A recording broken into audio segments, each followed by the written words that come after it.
You're about to learn the COLLE system. It's called a system because it really doesn't matter what black plays. I'm just putting some moves in for black here. You're always going to be playing these moves. Now, the idea is once you get your king out the center of the board, you play knight d2.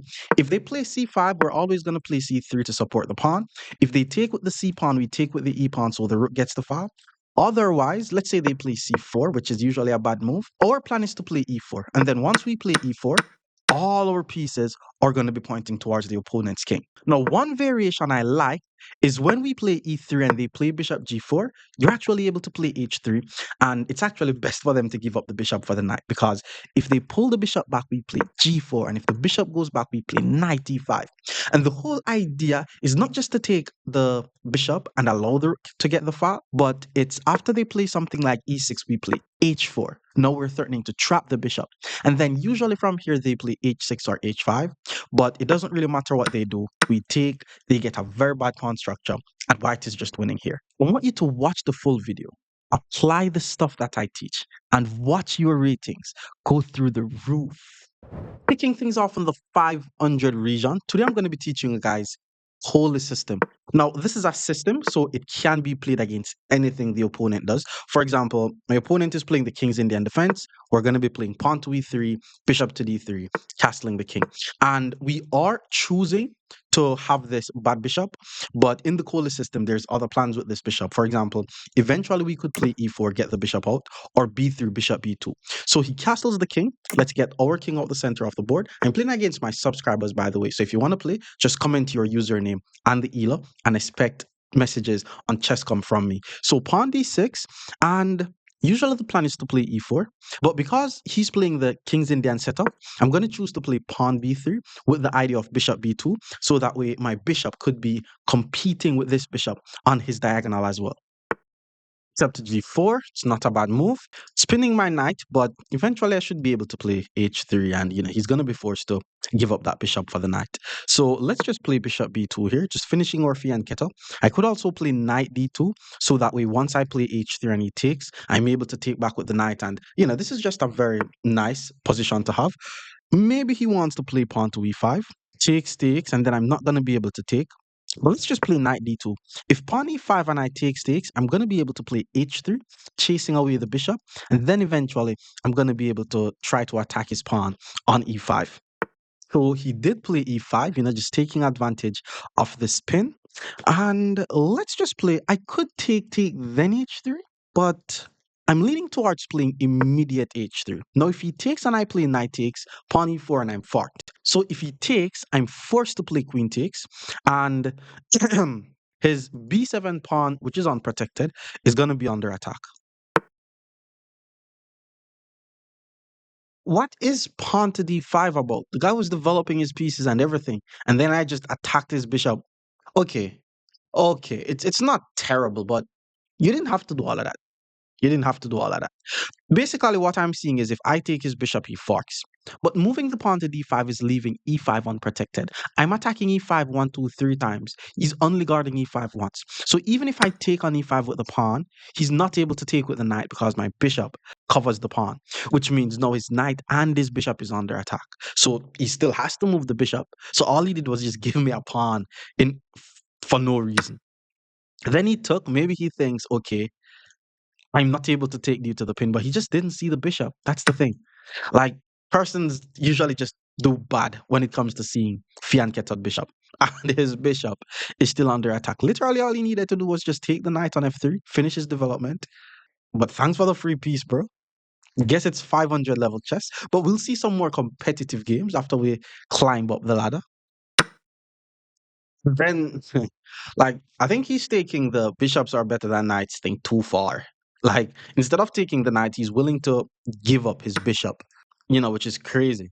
Now I'm just ahead by 5 points for no reason at all. He just gifted me the pieces.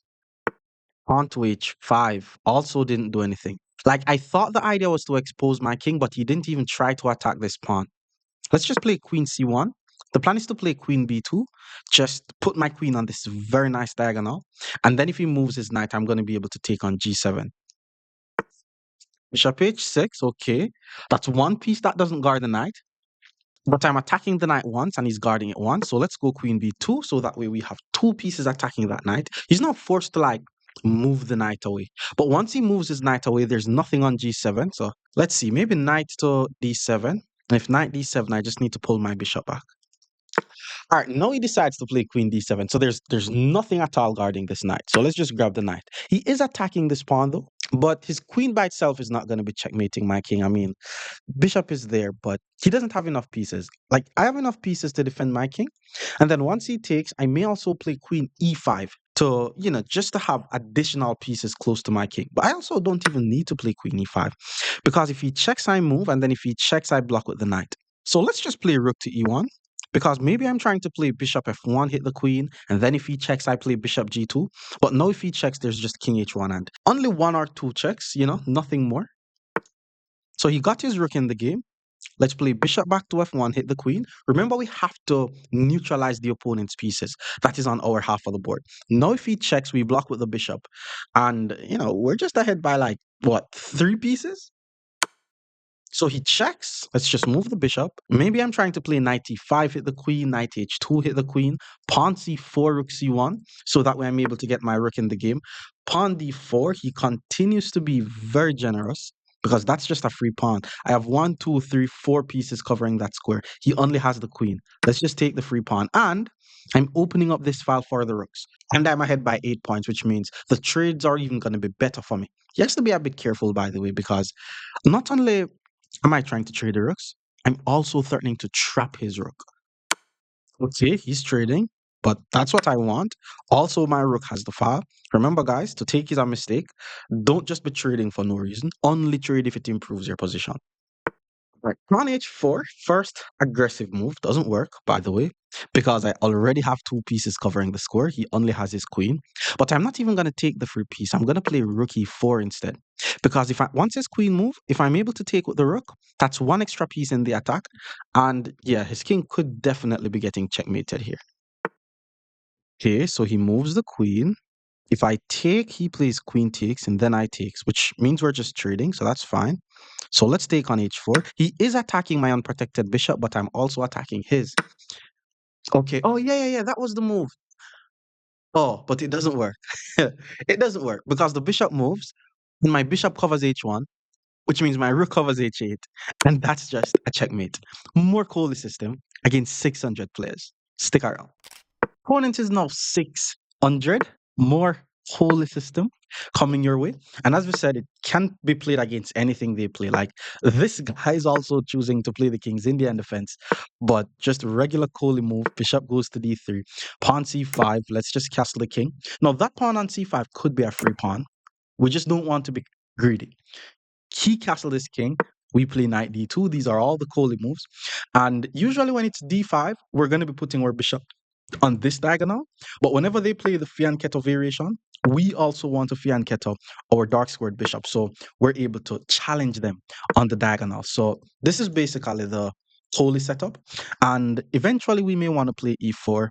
A knight going to b4 is very annoying. So I'm going to play a3 to prevent the knight from going to b4. He puts his bishop on b7. Now I'm going to play queen e2. Like, if you look on the position, it's actually just normal development happening.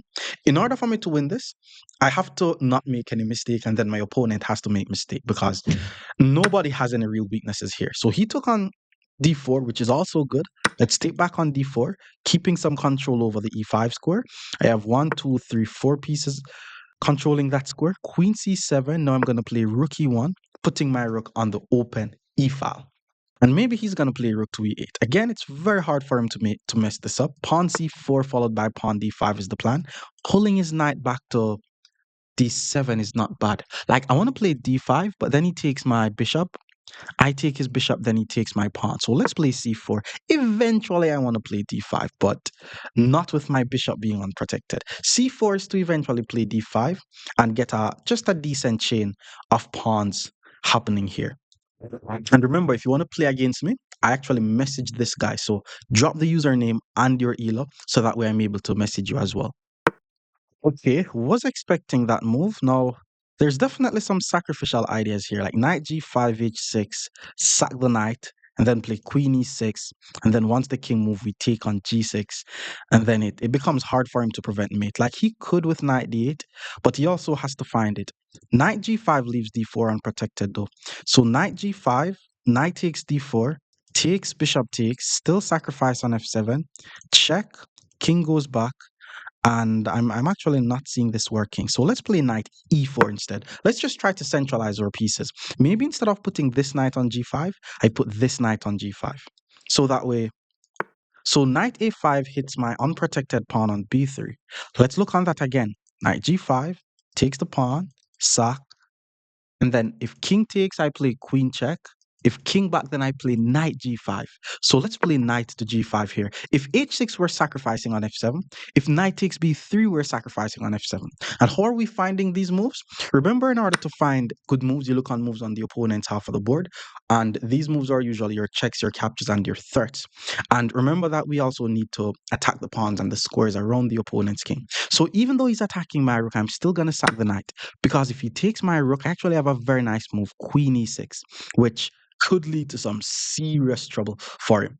Because I'm basically putting my queen on the same line as his king. So he took with the king. Okay, check, king back, check, king over mate, check, king g8, check, king h8, check, king g7, check, king h8, check, rook takes, and that's also going to be a mate. So wait, but then if knight g5, there's king. Let's play check, king back, knight g5, threatens two. Yeah, I think it's queen e6. Queen e6 is the move because the king has to go to f8. Knight g5 threatens two different checkmates. I'm not seeing him preventing any of those. So once I play knight g5, it has to be GG's. Wait, no. Yeah, because for one, he's not able to protect f7, and even if he's able to protect f7, I'm just going to play knight h7 mate. Moving the bishop, queen f7 is mate. The opponent resigns. More COLLE system against 700 players. Stick around. Our opponent is now 700. We're still going to be playing some COLLE system. Okay, pawn to e5. You're gonna be facing some England gambit, so we don't really want to play knight to f3 here. The England gambit is a very aggressive opening, but it is refutable, and I'm gonna show you how to refute the England gambit. Like once someone gives you a free pawn, just take the free pawn, and then after knight f6, you could choose to play bishop f4. You could also just choose to play knight f3. I think eventually everything is gonna transpose. Let me just start by playing the move knight f3, and then if queen e7. There's two ways to do this. There's knight c3, and if knight takes c5, we play knight d5. And I think I'm going to choose this one because everybody knows if bishop to 4, there's queen b4, and then all the traps that you could fall for. So let's just play knight c3. If he takes on e5, we play knight d5, and he's going to be forced to find an in-between move. Okay, pawn to d6, I was not expecting. That I just wasn't expecting. That's not just bad for black. So knight d5, then the queen moves. Let's take on d6 first, and then if he plays knight d5, I mean, I should also be able to trade queens. This is like England gambit gone wrong, which is why I was happy that I played knight c3, because once you play something that they're not used to, then all of a sudden everything is just going to be bad for them. Let me just continue to develop my pieces normally here. We're no longer in holy territory, but if you play d4, you're going to be facing someone trying to do the England gambit. Bishop to g4 pins my knight. Let me just repin his knight, and then just quickly get my king out the center of the board. It's still development at the end of the day. Eventually, I'm going to go knight f5, hit the queen. He plays knight f6. He has two pieces attacking e4. I don't necessarily have to defend. I could simply castle. Because if he takes on e4, I take on e4, queen takes e4, rook to e1, pins the queen to his king. He also needs to figure out how he's going to finish the development of his dark squared bishop and get his king out the center of the board. If pawn g6, I'm just going to keep developing. Bishop g5, pin the knight, threaten to apply pressure to the knight. Queen c7, not bad. He's trying to play bishop e7. What if I play knight d5, hits the queen? If he takes, I takes, hit the knight. Knight is pinned. I'm already applying pressure. If a6, I'm able to throw in an in-between check. But nah, I'm probably just going to take on b7. And then if he takes, I take. There's a lot of stuff I could do. Let's go with this idea of knight d5. It's the most forcing. My king is out the center. His king is still in the center. So I'm trying to find all ways to attack him and try to let him defend so he keeps his king in the center. So for example, if he moves his queen here, it's just bad. I think taking is best, but it's just weird if he takes because my rook gets the open file already on his king. So knight takes, we take on d5, hit the knight. The knight is now pinned, and I'm applying pressure, but he should be able to play pawn a6, queen to a5. That is not the move, sir. So if I take his knight, he takes my bishop. Oh, yo, I have a very nice tactic. I mean, hopefully you spot it, but wait, does it work? Does queen to e1 works? Queen e1, if he takes, I take with check, then take the knight. Queen e1, there's king d8. That's the issue. Oh, but we're still gonna do it. Queen e1, but because if he moves the king, we take the queen, and then b4 chops the knight. So queen to e1 is a very nice move. That just wins an entire piece. Because even if he blocks, we trade the queen, so he took. Now we take with check. He's not able to block with the knight due to the pin, and then any move that he plays, we take the free knight. Now we're winning the game. His bishop is also pinned, so castling is bad. Taking is also bad, bro, because now I take with check, grab the rook, and yeah, this is now GG's. That's a free rook. We're now ahead by 9 points.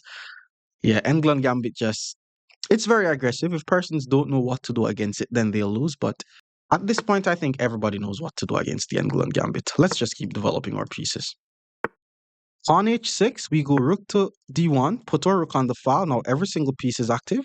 I'm also targeting d6 twice. He's only guarding once. All right, bishop to e6. That's just a free pawn. Let's just take. This is completely won, by the way. I'm just trying to convert it into a win. He moves the king. Okay, we want to trade, but can I checkmate? Let's play bishop e5 check. I'm trying to see if I'm able to checkmate his king. For example, if the king goes here, bishop c6 could lead to a mate. So he has to play king to c8. And he didn't play king c8 because my rook covers the d file. So now once I check, blocking is bad. He has to play king to f8. Okay, that was also, but I should have took on g7, then I check because now he goes king to f8 and I'm not able to check on the back rank. But he blocks with the bishop, which means I'm just going to take the free bishop. Yeah, this is just winning. And the opponent resigns. More COLLE system against 800 players. Stick around.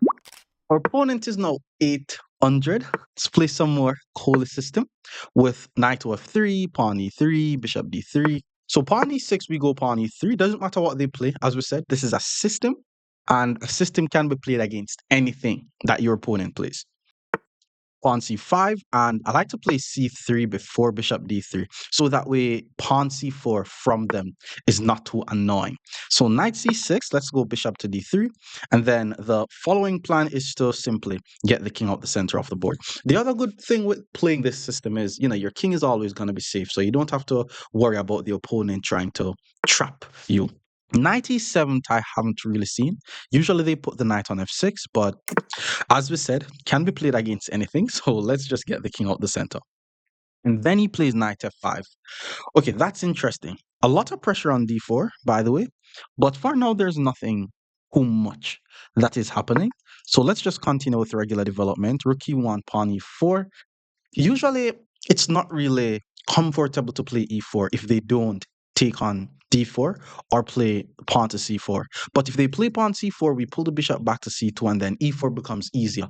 Otherwise, we should think about taking on c5, then playing pawn to e4. So bishop to e7, and I think this is like a very good opportunity to take on c5 because he just moved his bishop to e7.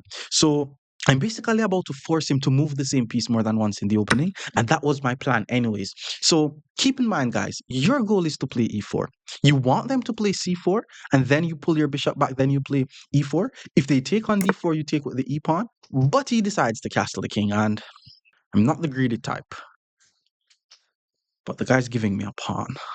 And pawn is a pawn. Like I'm thinking about playing pawn to b4, but let's just say, because I don't want to be or sound greedy, let's just not try to defend the pawn and then play pawn to e4. Because now if he moves his knight, it gives us time to develop other pieces. But if he takes on e4 and I play knight takes, I involuntarily defending the pawn. So you can't call me greedy here because I didn't try to defend the pawn. That was the whole plan. Okay, now he took. Let's take with the knight, guard c5, and queen e2 or queen c2 should be good enough. Just trying to put my rook on this d file. Queen e2, maybe develop my bishop and then put the a rook on the d file is also good. All right, so queen c7 was played. Very smart because now he wants to play rook to d1 and put his rook on the same line as my queen. With this being said, let's play queen c2 ourselves. Now we have a battery pointing towards h7, so knight g3 could be an idea. I'm trying to find squares to put my dark squared bishops as well, but this is just a matter of bringing all pieces in the game. Okay, now that he plays pawn to b6, he's attacking my pawn twice, so let's just take, assuming he's going to take with the a pawn, and he could say at least his rook now has an open file, so that's a good argument. But then I'm just going to finish my development. This is the only good square I'm seeing for my bishop. Can't go there. On d2, it doesn't really do anything. And then his rook gets the file, so I have to be careful not to move this and then leave my a pawn unprotected. Bishop a6 is a good move. He's developing his last piece. But okay, I'm the one who's ahead by a pawn, so we want to trade the pieces off the board. With this being said, let's just take on a6. And if he plays rook takes a6, I'm assuming he's trying to double up his rook on the a file, so I need to keep that in mind. For now, let's focus on bringing as much of our pieces in the game as possible. So, okay, I have to be careful about knight b4 actually. Let's just play a3 because he also wants to play rook a8 and target my pawn on a2. So now there's no knight b4, there's no knight d4. Well, there is knight d4. But if knight d4, I takes, knight takes, and then just move the queen.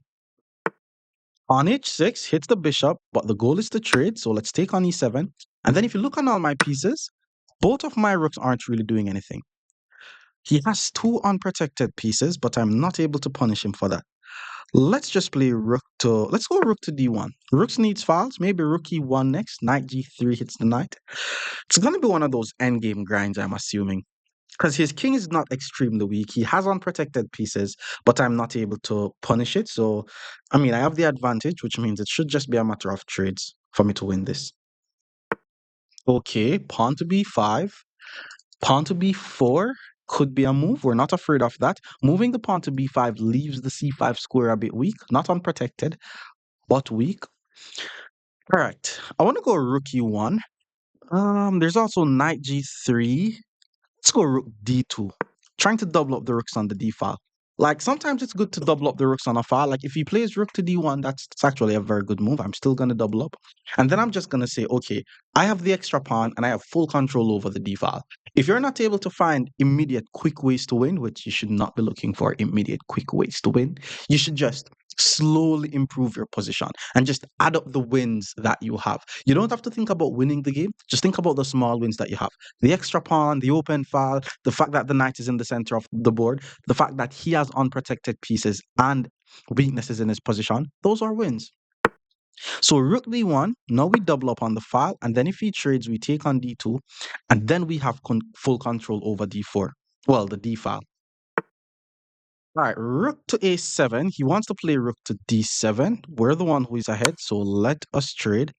And then once he plays knight takes, which is forced, that's when I'm going to play queen to d3.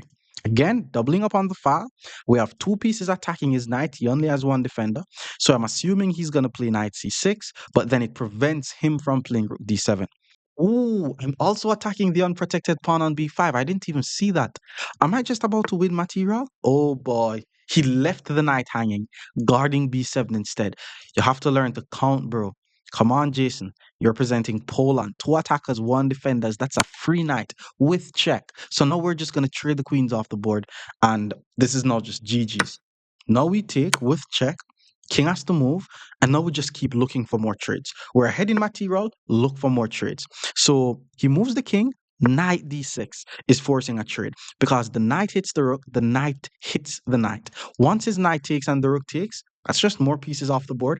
Plus, we have full control over the only good file on the board, which is the d file.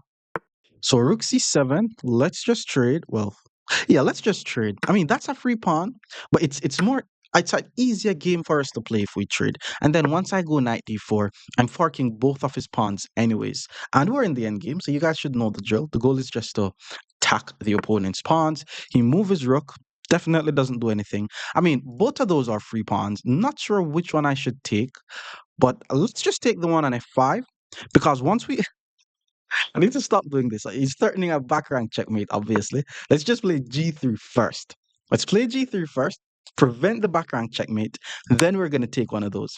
And again, if you did not see that there was a checkmate being threatened, then you're the type of person to get checkmate like that.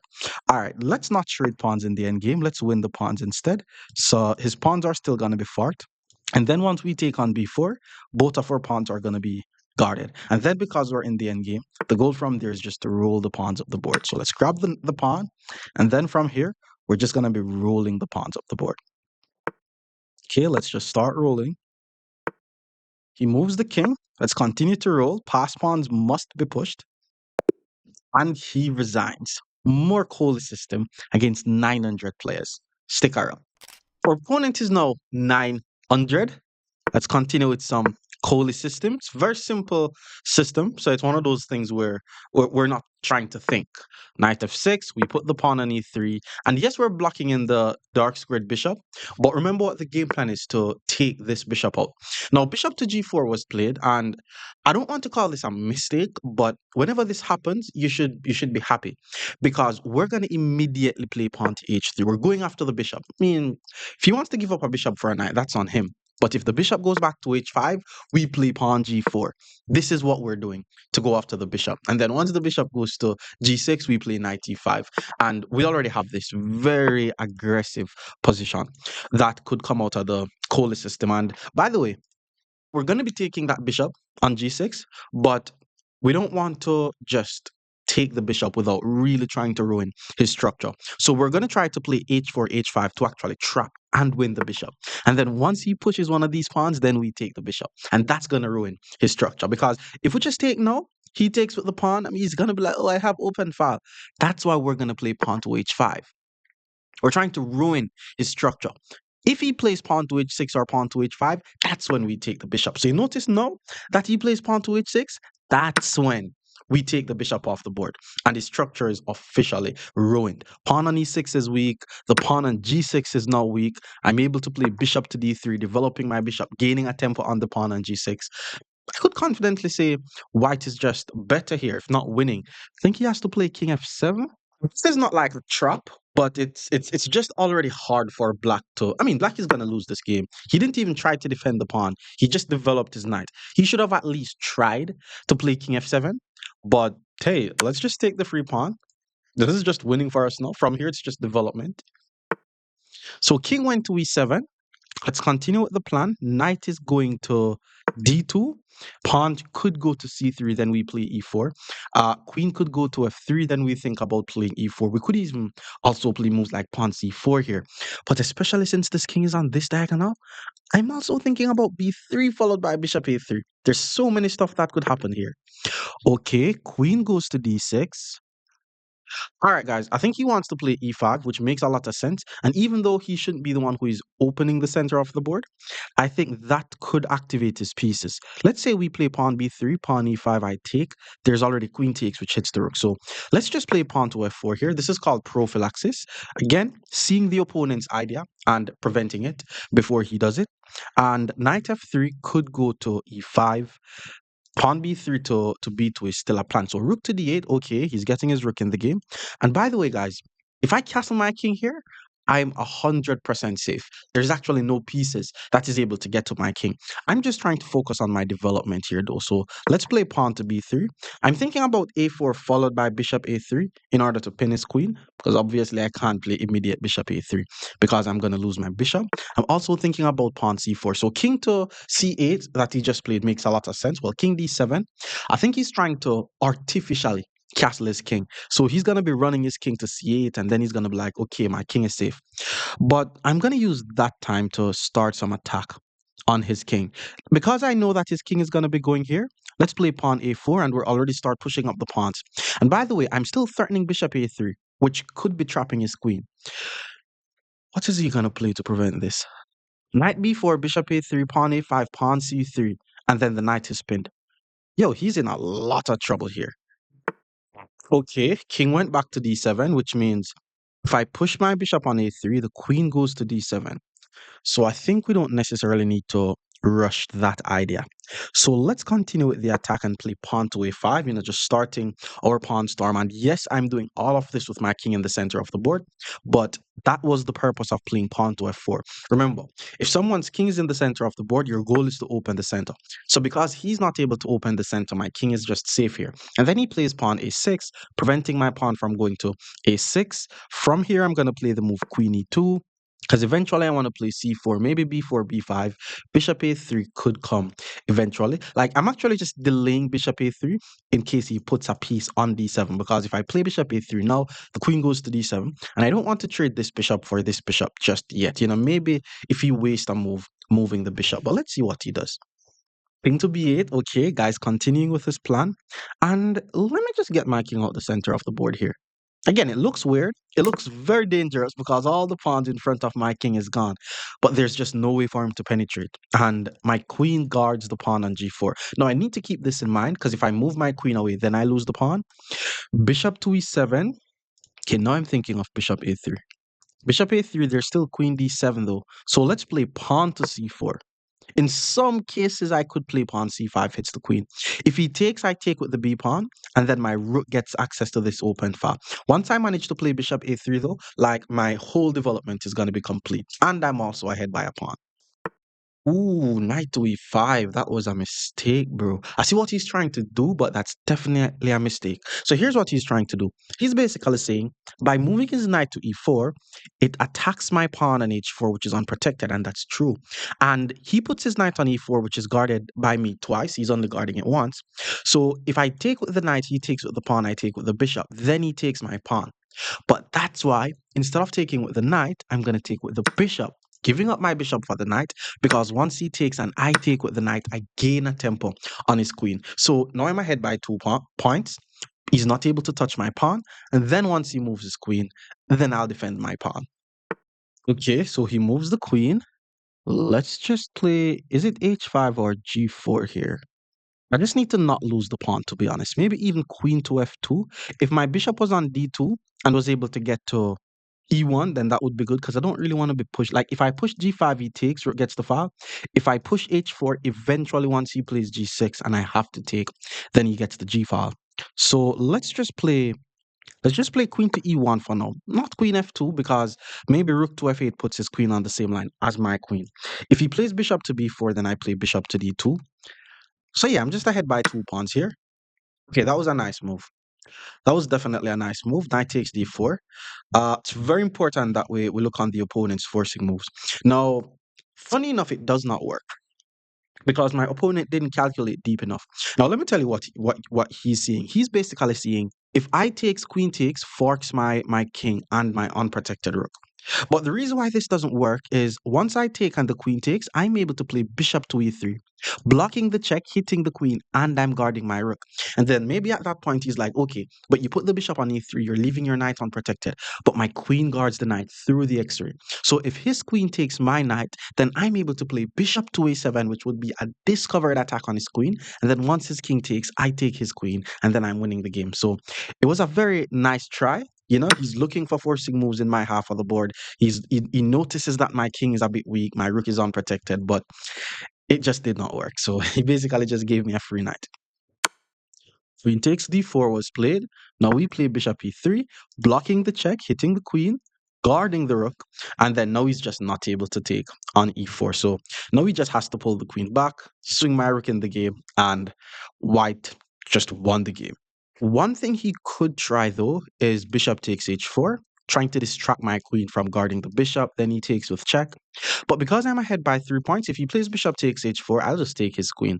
And then once he takes my queen, I could either take his bishop or just take and attack his rook. But I'll still be ahead by an entire piece there.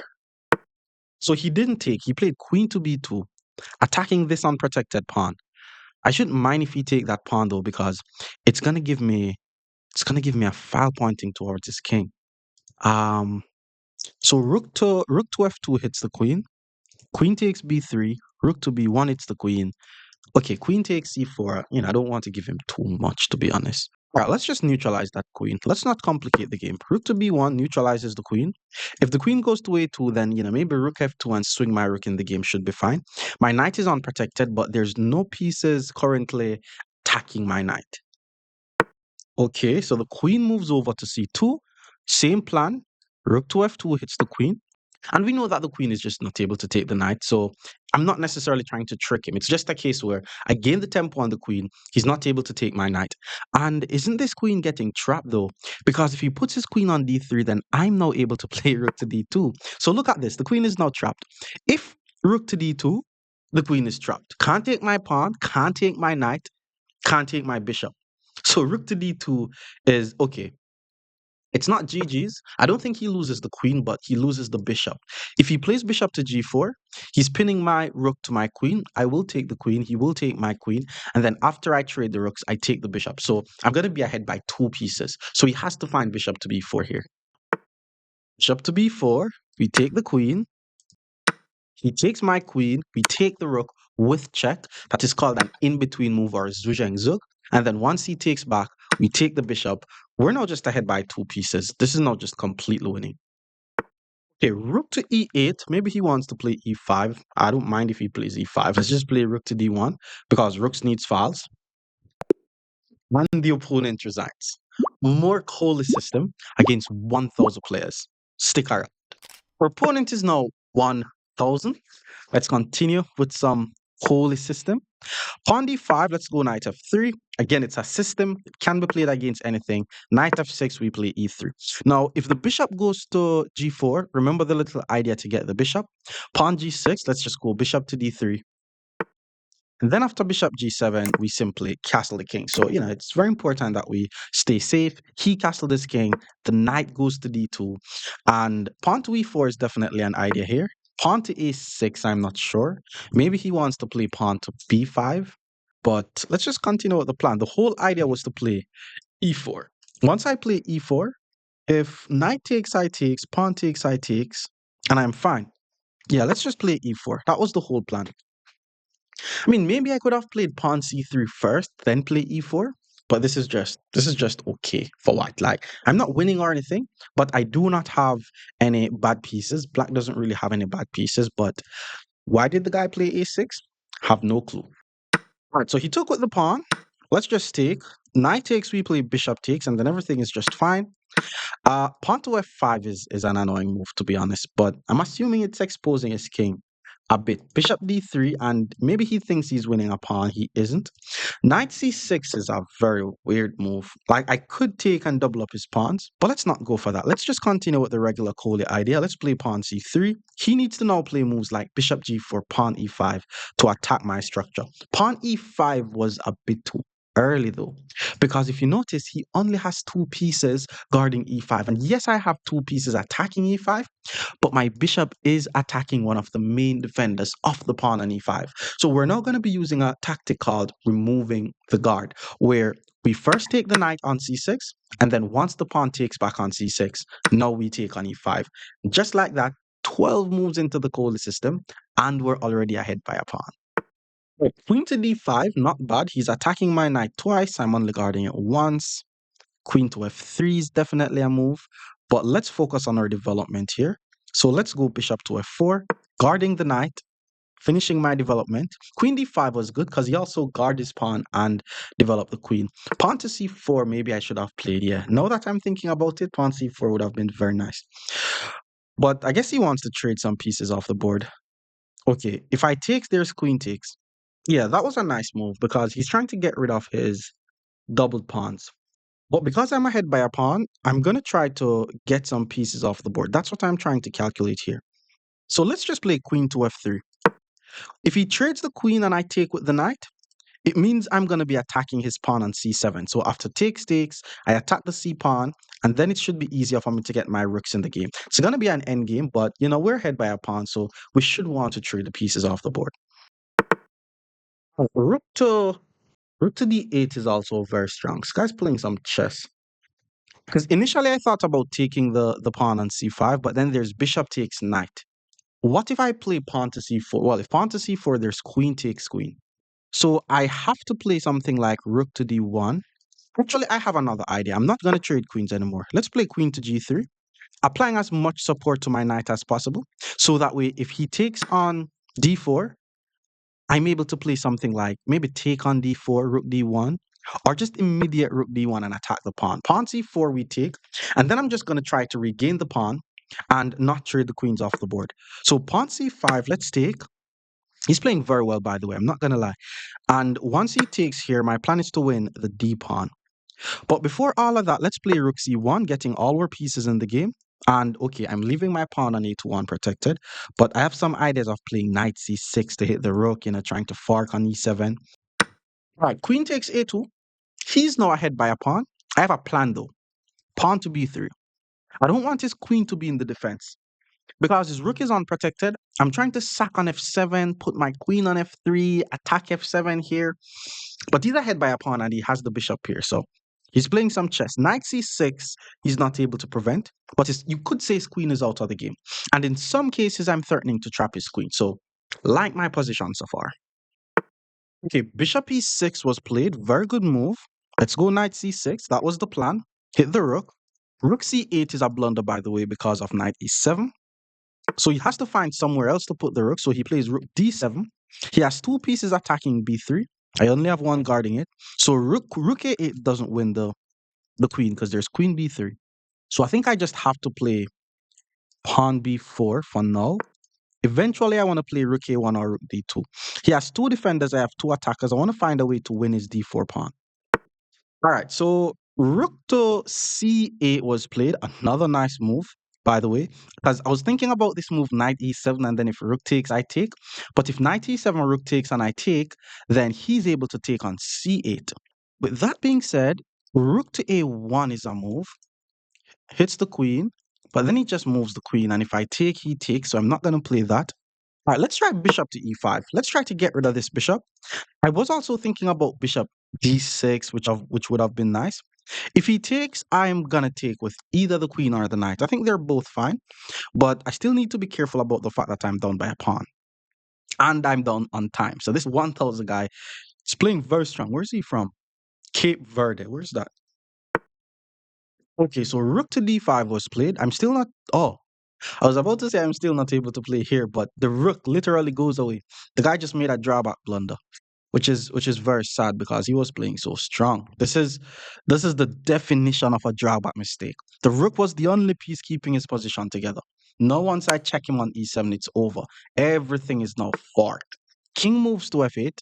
Now, what's the best way to do this? Because if I take this rook, he's gonna take it. The bishop. If I take check, he's gonna take. I think I'm gonna take this rook so that way, I'm not losing my bishop. If he wants to trade, that's on him. If queen takes, then the trades are going to be benefiting me now. So queen takes. Okay, that's a free pawn. But if I take this free pawn, I leave c8 unprotected. See how the drawback principle works now? Nah. Because if I takes, the queen takes my bishop. I mean, I'm ahead in material. Let's just trade. Like, no need to complicate stuff. The king takes, we trade more pieces. Just get everything off the board. Now we take. And then once the bishop takes, I'm now ahead by a point. What's the plan? The plan is to win this pawn on d4. So I'm going to try to find some ways to apply more pressure to that pawn. I also don't want him to be pushing his pawn. I think queen to f3 is also a very nice move. Nah, queen to d3 is just winning. Like, I'm attacking the pawn twice. The pawn is on a dark square. He has a light squared bishop. There's no way in which he could add more defense to the pawn. And even if he tries bishop b7, which would be threatening mate, I take on d4 and it comes with check. So yeah, he went for the mate threat, but taking on d4 comes with a check. So once the queen takes and I take, I'm just ahead by an entire exchange. And to convert these types of endgame is not hard. It's just a matter of, using the rook to attack the bishop, bishop to c6. He wants to play bishop b5 and basically said, hey, it's going to be hard for your rook to attack anything. But we're just not going to rush. Let's play pawn to f4. And one way how a lot of persons don't convert these types of endgame is they get forked or skewered. Like, look on what my opponent is doing. He's putting all his pawns on light squares. I'm going to play king to f2, and my plan from here is to put my pieces on dark squares, and I'm also going to be traveling on the dark squares. So rook to d6, and it doesn't mean if I put my piece on a light square, I'm just lost. But it basically means once I play on the dark squares, his bishop being on a light square is just out of place. So pawn f6, king f3, let's activate the king. And I also have a long-term plan of just sacrificing my rook for the bishop. So pawn to h4. Maybe he wants to play bishop f1, but at that point, I'm just going to play pawn g3 and I'm safe. So let's continue to get my king in the game. Bishop to f1. Now we play pawn to g3. Now, one thing to keep in mind is in the end game, the winning side doesn't really want to be trading. It's best if we're able to win the pieces, but I have a very clear plan. What I'm going to do is once I attack this pawn twice, I just take it with the rook. And if the bishop takes, my king takes, and that passed pawn wins the game. So let's just continue to improve the king. The plan is to play something like king b6, and then king a5 or c7, then we take. So he plays king up, same plan, king b6. The plan is just to take the pawn. King a5 is not bad. But if he puts his king here anytime, I'm just going to take. Maybe he wants to push. So I need to be careful. To make it hard for him, I'm going to play rook to f6. So that way, if he pushes the pawn, I just take. And then he loses the game. So I'm going to time it perfectly where once my king is on a5, that's when I take. And then, we could say his bishop is not able to take. No, he still moves his king away, which is another drawback mistake. King was guarding the pawn. King no longer guards the pawn. We take the pawn, and that's a free pawn. Now that the king moved, he puts his king on h5. Because the pawn is now unprotected, rook to g5, and I'm just winning another pawn. So he basically made the game way easier for me. Bishop moves. Okay, now we're just going to take the pawn. Even if he defends it with the bishop, we're just going to take the pawn. All right, let's just take, and now we're just expecting resignation. All right, let's just roll the pawns up the board. Maybe he... Okay, I only have a minute on the clock, so I'm assuming he's trying to win this game on time. So let's just roll the pawn up the board. King takes, we roll the pawn up the board. Now we make a queen. And the fact that his king and his bishop is not beside each other, I should be able to fork him on the next move. Not seeing the fork, but let's just give a check until it leads to checkmate. Okay, king moves. I do not have another check, but let's hit the bishop. Eventually, he's going to get trapped here. All right, bishop moves. Where's the mate? Where's the mate? Let's play rook to d3. I'm setting up a little pattern here where I play queen check and then it leads to mate. Okay, he moves. Now we check, force the king to move. Okay. Yeah, if I'm able to just win his bishop, it's going to be way easier for me. Yeah, let's check the king, hit the bishop. There's king f2 though, so he doesn't immediately win the bishop. But once I check, I'm definitely winning that bishop. If he blocks with the bishop, I apply pressure. If he goes here, I apply pressure. So he blocks with the bishop. Let's apply pressure. Now we take the bishop and it should be way easier now.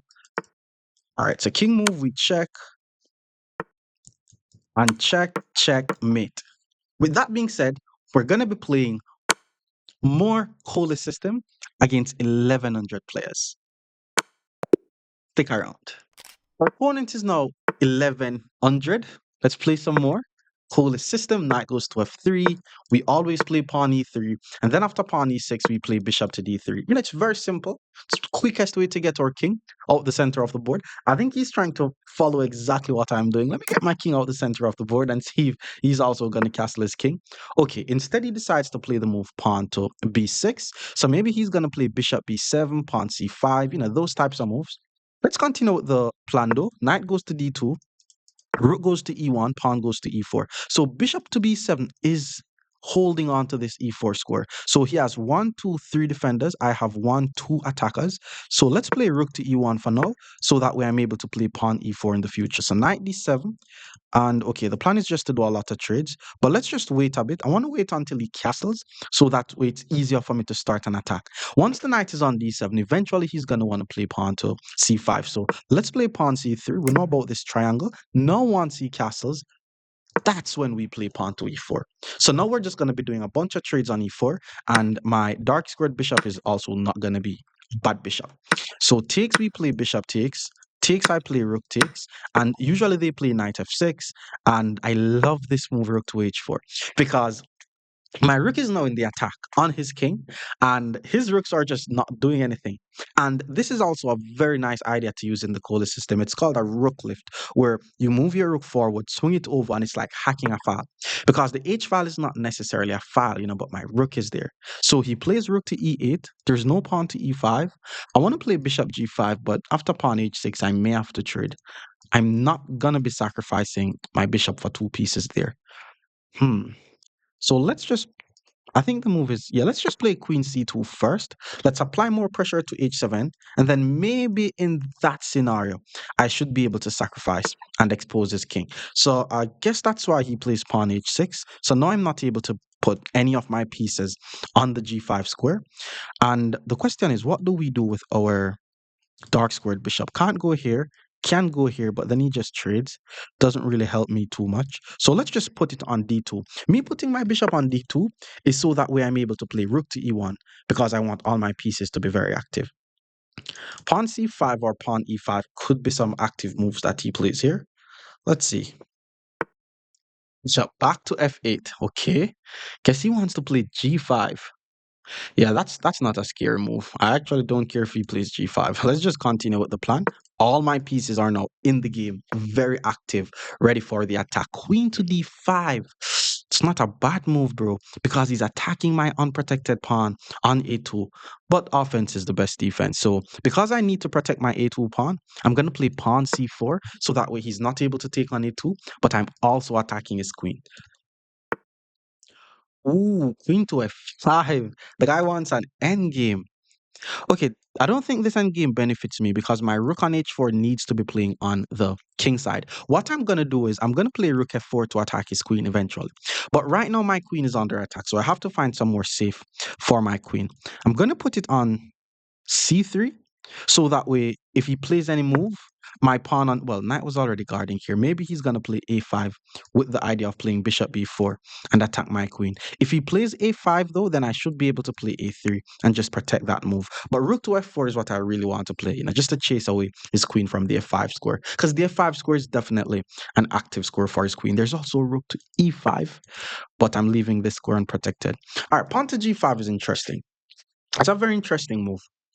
I need to be careful that I'm not losing this game actually, because I'm not able to take on h6 because the bishop guards it. I'm not able to put my rook on any of these squares, and after rook to h3, pawn g4, rook to g3, there's knight h5.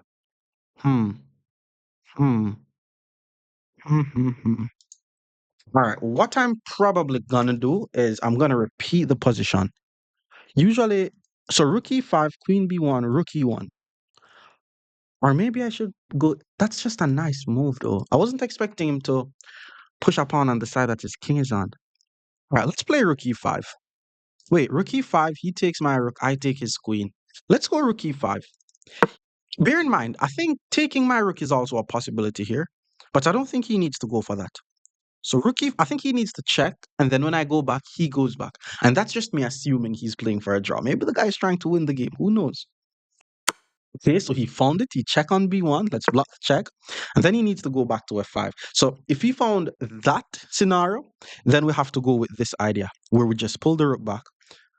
Pull the rook back. Or do I sacrifice? I don't want to sacrifice. So queen goes to f5, rook h3, pawn g4 is a fork. Knight h4 hits the queen. Yeah, that will not work. Yeah, very weird position. I think I'm going to be down by an exchange, which is crazy. So he puts the queen back. Let's play rook to h3. Pawn to g4 is a fork. And even if I play rook to g3, there's knight e5. All right, let's think.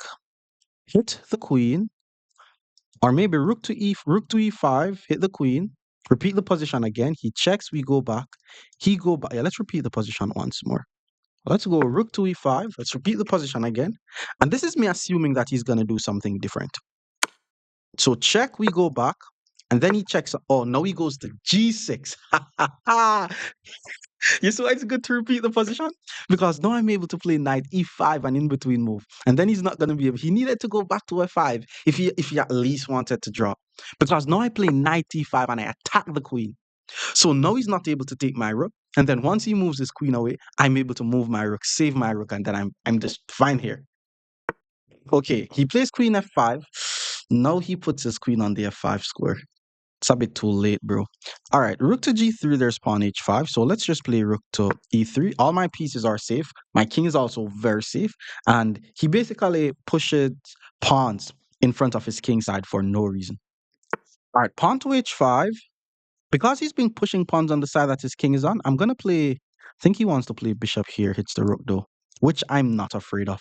Let's just play h3. This is me using his pawns against him. Bishop to h3, I should be able to take first. But let's not rush. Let's just move the rook. If he takes, I just take. If he takes, okay, maybe I shouldn't have put the rook there. Or maybe I needed to take here first. So now I have to take. Actually, I'm fine. Let's just take with the queen. He's the one with the weak king. If he takes, then I'm just going to try to checkmate his king. So he did take. And what I saw was to play queen h6 to trap his king. Now his king has nowhere to go, which means all I need to do is find one check on his king and its mate. And the plan to do this is to play rook e3 to g3. If he takes another pawn, I should also be able to play pawn f3. And this is just me threatening to play rook takes g2. All right, he played knight g4, which is not a bad move, but I kind of saw this, but I wanted to trade the queens off the board anyways. So pawn takes is not good. Queen takes is actually a very tricky move because if I play pawn to g3, queen to f3, and I mate it.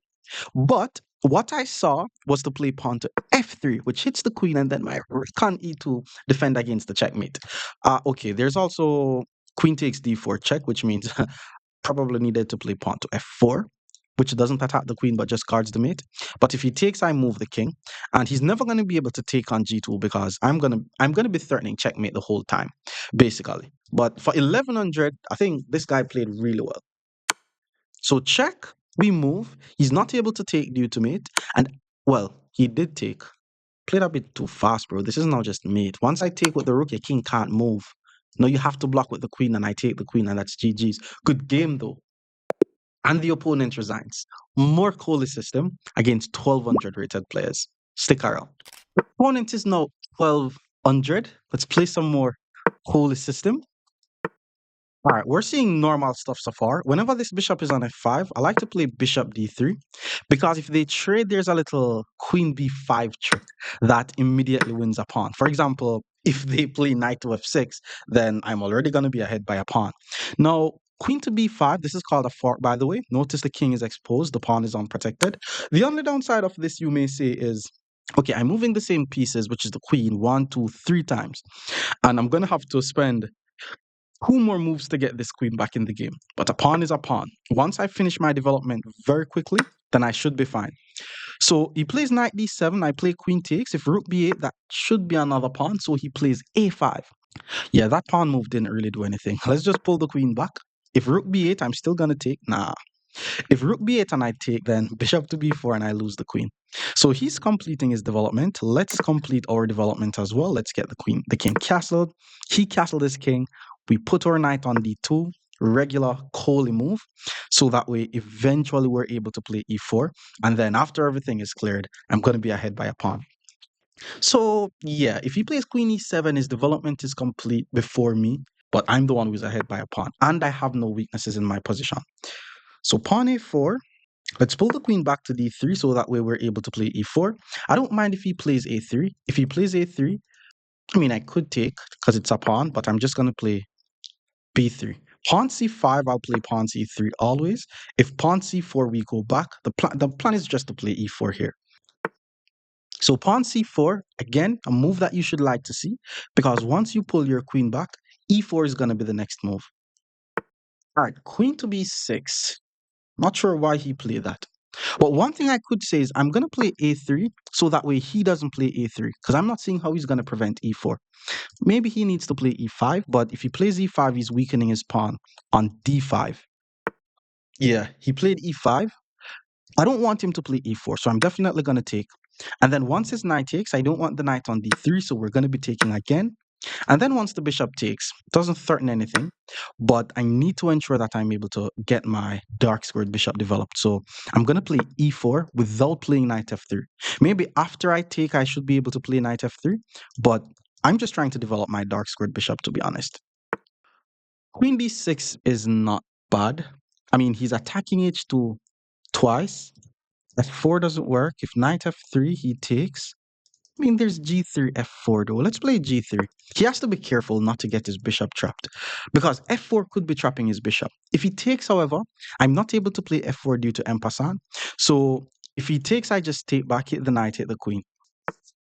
Yeah, rook c8 and it's over. F4 wins the bishop. Bishop is trapped. Okay, let's think. If F4, what does he have? Oh, it doesn't win the bishop. He's actually able to check the king because F4 has a drawback. It exposes my king. Had to see that. What if I take? If I takes, knight takes, I'm not able to take here. So takes, knight takes. Yeah, I'll just take. And then if knight takes, play knight f3 hit the bishop. Or knight e4 hits the queen. Okay, queen takes. Oh, queen takes. Didn't see that. There's no knight f3 or knight e4, which means we have to play rook e1, then knight e4. But once I'm able to develop my bishop, then I'll be ahead by a pawn. He has two overexerted pawns, by the way. So, I mean, I think he has some good activity, to be honest. Like his pieces are very active. But if he's not able to, like, said, hey, I'm going to be punishing you here, then I should be able to win. Rook e8, good move. Knight e4. If knight takes, we play queen takes. Queen takes, we play rook takes. There's no discovered attack with the bishops. If knight takes and then he moves the bishop, we check first, then check again. Oh, and then if I takes, I'm mated.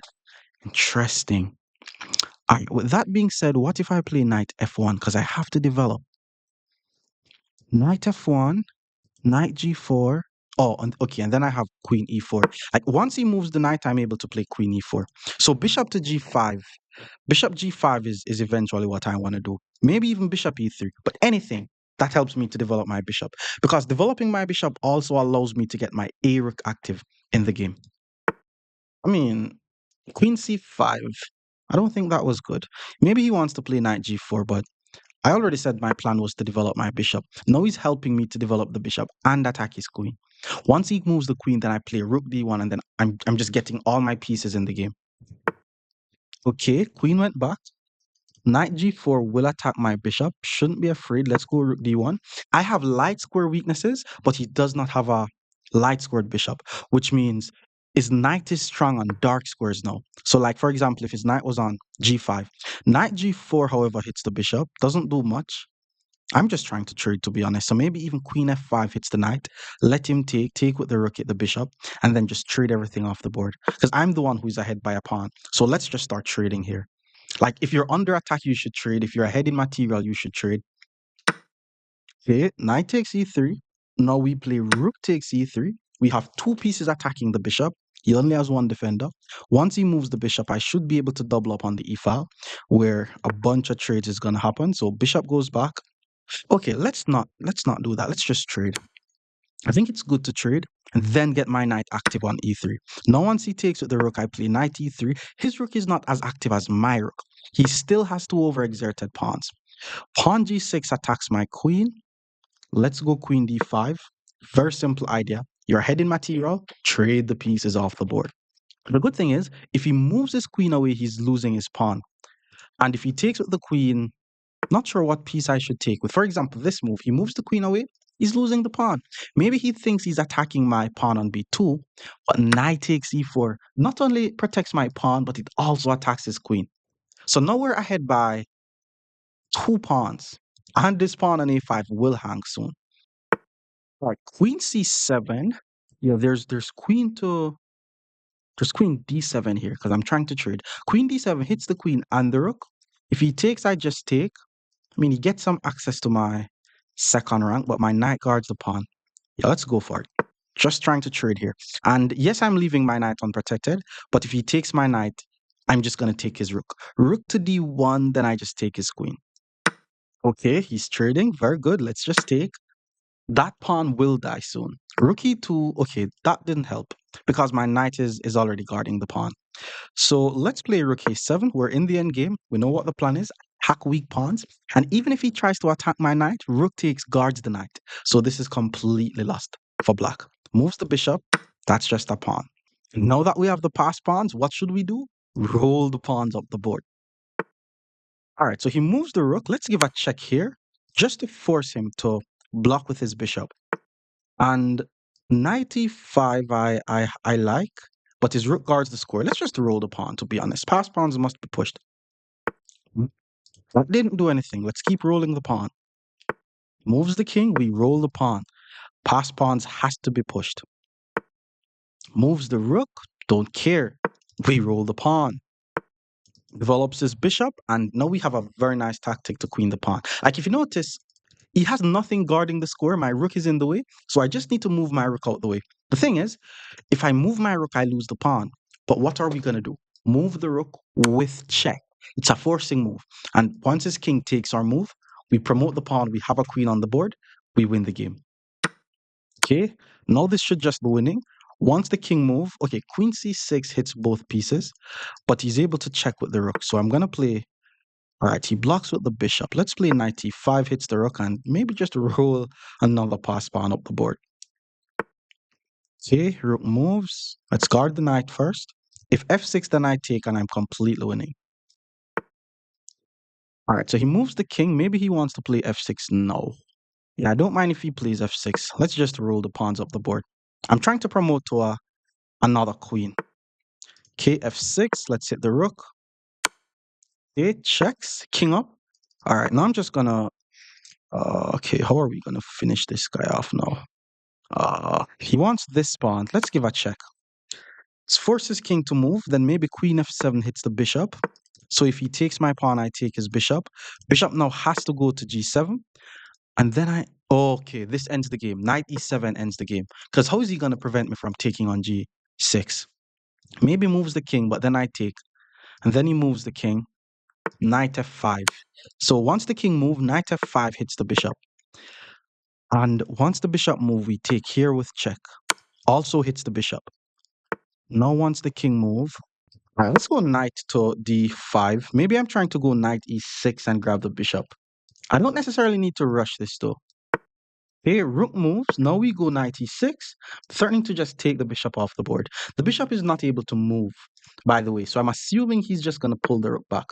Then we check, and then once the king move, we go knight. Nah, that doesn't work. That doesn't work. All right, let's just take the bishop and then continue to roll the pawn up the board. If he attacks my queen, that's mate. He did attack the queen, so that's a checkmate. More COLLE system against 1300s. They stick around. Opponent is now 1300, and we're still going to be playing some COLLE system. So bishop to f4, we play pawn e3. We're playing against Daniel P, by the way, the infamous guy who beat me in the Italian game. But that was like 3 months ago, and bro is still 1300. So we need to have a talk, bro. We need to have a talk. Pawn e6, let's go bishop e. This guy is so strong, guys. Like, he's actually very good. But let's see how this game is going to go. Usually when they take, we take with the queen. And, there's a little threat of winning a pawn. I'm not assuming he's going to fall for that. So I'm going to think about just castling my king, finishing my regular COLLE plan. Okay, bishop to d6 was played, and all right, this is already a bit weird because, okay, moving the same piece more than once in the opening is bad. To take is a mistake. But what if I take on d3? Not only do I double up his pawns, but queen d3 gains a tempo on his pawn on f5, and I'm threatening to play queen to b5 check and pick up the b5 or the pawn on d5. So we broke at least 2 principles, but is it worth it? Are we going to be winning pawn in this position? I think if he plays queen to d7, he just defended against everything. But I'm gaining the tempo. I'm just going to get my king castled, and, development will be easier for me. So queen d7 prevented this check, guarded the pawn. If knight c6, there's pawn c3. So let's get the king out the center of the board. And now we're going to be playing knight d2, maybe pawn c4. So he plays knight f6. I think his knight is going to e4, and we don't want to allow that. So let's play pawn c4, trying to weaken the e4 square a bit. Okay, and then he castled the king. I don't think that was the best decision for him to make. I think he should have played c6 to support his pawn, because now I'm able to take on d5, which I'm not winning a pawn or anything, but after he takes with the knight, he's not having such a strong grip on the e4 square anymore. And in this case, I may think about playing the move knight c3. So now, instead of putting the knight on d2, I'm going to put the knight on c3, because I developed the knight and I gain a tempo on his knight. Eventually, I should be able to play bishop d2, put my rooks on the file, Well, now that he plays knight takes, I'm going to take with the pawn so that way all my pawns are together. My rook is going to be able to get access to the b file. And then eventually I may play pawn c4, bishop d2, bishop b4. Pawn c5 is not a bad move, immediately attacking my center. But now the bishop is not covering a3 anymore. It gives me the chance to play bishop a3. It doesn't really pin his bishop. If he takes, I'm just going to take first and then take on d4. And it's literally just a regular equal position. But the only win I could say that I have is the fact that his pawns are doubled. So we could say the position is equal. I have no weaknesses though, unless you guys want to say this is an isolated pawn, but his pieces are not able to attack it. Okay, so pawn takes. Well, there's also pawn takes. Like, I like the idea of taking on d6 though, because once his queen takes and then I take back, all my pawns are just joined together in a chain. And when your pawns are in chain, it's very good for you. And then secondly, once I take, my queen attacks the pawn on f5. So he has to invest one move into defending his pawn on f5. And I should be able to use the time to just swing my rooks over on the open file. So queen takes was played, we play cd, and now the pawn is under attack. We're expecting him to play something like g6, which is fine. And then after g6, we play rook to b1 because rooks needs files. Or f4. Wasn't expecting the guy to play f4. That's not a bad move. We're definitely not going to take. To take is a mistake. But the pawn on f4 is weak. I'm not going to lie, it's weak. I think it's overexerted. Let's play e4 instead. And downside of this is my pawns are no longer in chain, which means he will try to use the time to target my pawn on d4. For now, it's being attacked twice. I'm guarding it twice. So let me use the time to play rook b1, targeting his pawn on b7. And then I'm expecting pawn b6. And then once he plays something like pawn b6, I'm thinking about either e5 or d5. Still thinking about which one of them I should play. So pawn b6, we go e5. Queen d5, we go knight g5. And then pawn g6, we go knight e4. Nah, nah. Because I'm losing my pawn on d4. So that's not going to be good. Pawn e5, there's knight e5. Takes, there's queen takes. Slight advantage. Let's just be patient and play rook to d1. Let me just guard the pawn. I have 3 defenders. He has 2 attackers. So I'm also expecting something like rook to d8 here to target my d4 pawn. Okay, rook d8 was played. Again, if I push queen d5, knight g5, g6, and then knight e4, there's queen e4. Maybe I could check, but then he just moves the king. And then if I go queen c2 to hit the queen, he just needs to ensure that he does not lose the knight. So maybe just queen to e6 keeps the knight guarded and I have nothing there. All right, let's just play d5 and hit the knight. If knight e5, we takes, queen takes, maybe just play pawn f3, put our pawns in chains again, and try to use the time to target his f4 pawn. I'm also just trying to get to an endgame here. Like, I'm ahead by a pawn. Just going to be using a very slow grind. So, for example, knight e5 takes, queen takes, and then queen d4. Just bring him to the endgame. Okay, that move I was 100% not expecting, knight e7. If I play e5 hits the queen, he plays queen takes, and I don't want to trade. Maybe he wants to play pawn to f5, but what I think he missed is the fact that my knight now gets access to this d4 square. So if f5 eventually I could play knight e6. I could also think of playing knight b5. I think he needs to play something like rook to c8 here though. But I like my position. Not completely winning, not ahead by a pawn or anything, but I have a pass pawn. Oh, I thought I was ahead by a pawn actually. Rook c8, knight b5, maybe queen goes back to b8. All right, let's go rook c1. He puts his rook on the file. I want to challenge the file as well. If he takes, then I take. I don't think the trades are bad for me, by the way, because the fact that his pawns are doubled, you could. Ooh, why would he play f6? That was the only move not to play, bro. Isn't this just? I think he's trying to trick me, which is, come on, bro. Why would you try to trick me? If I play knight e6, he's gonna trade the rooks, sack his queen, take on d3. And if I takes, he gets the file. The thing is, weaknesses does not go away.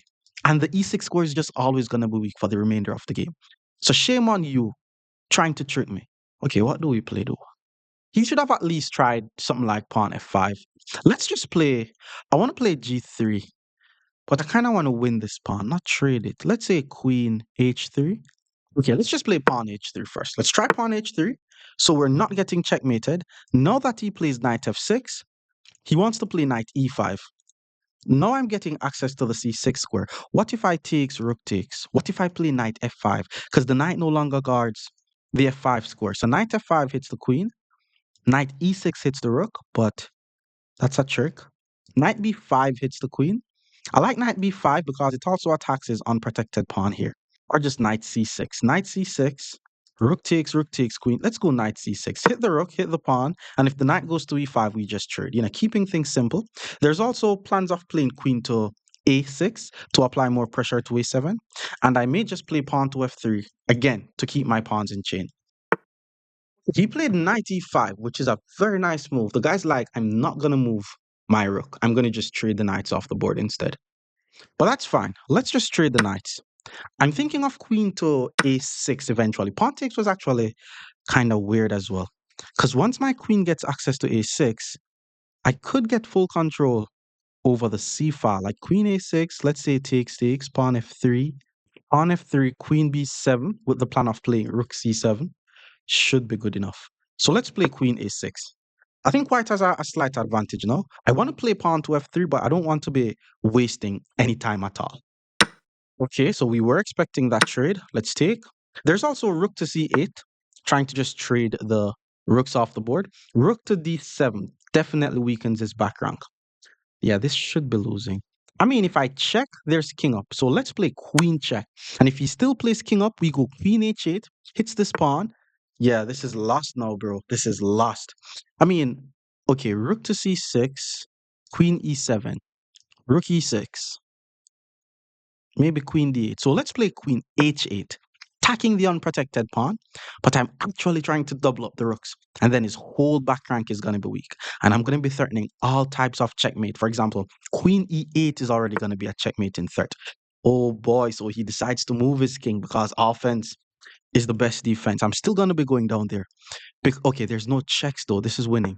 Yeah, there's no checks. If he goes here, I play rook takes. I'm threatening mate. What is he going to play? I'm also threatening to win the rook. So maybe rook to e7. But rook e7, we just grab the pawn. That was the plan. Okay, queen went back to e7, preventing the mate. If I check, king is able to run. So let's just grab the free pawn. Yeah, let's just grab the free pawn. Could see I'm threatening to play queen f5, which would just win the game because once he blocks with his queen, he loses the rook. Rook to d7 was played. Yeah, but that's weird. If I check, the king has no squares. So he has to block with the queen. And then once he blocks with the queen is no longer guarding the rook. So we just take the rook with check and we win the game.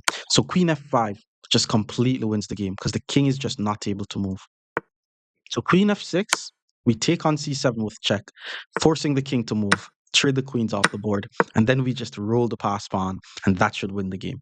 And he resigns. More COLLE system against 1,400 players. Stick around. Our opponent is now 1,400. Let's continue to play this COLLE system. Pawn c5, we play pawn e3. Again, whenever you see bishop g4, just play h3 because they're either going to be giving up the bishop for the knight or pulling back the bishop, you go g4, forcing them to move the bishop again, hit them with knight e5, and already we have some slight little advantage happening for us. The goal is not to take until they play h6. To force them to play h6, we play h4, threatening h5. Our knight c6 is not a bad move because if I play h4, he's going to take first, then play h6. So what I'm going to do to counter this is to play bishop to b5 and apply some pressure to his knight. No, well, basically pinning the knight. Now what he has to do is defend or add some additional defense to the knight, and then I play h4. And then once he plays h6, I give him weak pawns. All right, so rook to c8. Now we play h4. This is the whole idea. Once they move the h pawn, doesn't matter where, that's when we take on g3. And usually I play bishop d3 here, but I already developed the bishop. So let's use the time to play queen d3 and attack g6. And for some reason, whenever I attack g6, they don't play king to f7, which is very weird. But king f7 has to be played here. Or rook h6. But if rook h6, I have g5. I think they're just afraid to expose their king. But okay, yeah, that's actually a bit better move. So here's what I'm seeing. The queen guards g6. The queen also guards c5. So the queen is overworked. Because the queen is overworked, I'm able to take on c5, hit the queen. So the queen is now not able to take because he's going to lose g6. So he has to keep the queen somewhere where he keeps g6 guarded. So let's say queen e6. And okay, that's going to be attacking g4. So maybe at that point I have to play g5. But I'm going to be ahead by a pawn. Queen takes c5 was played as a drawback mistake, bro. G6 is no longer guarded. So we take on g6 with check.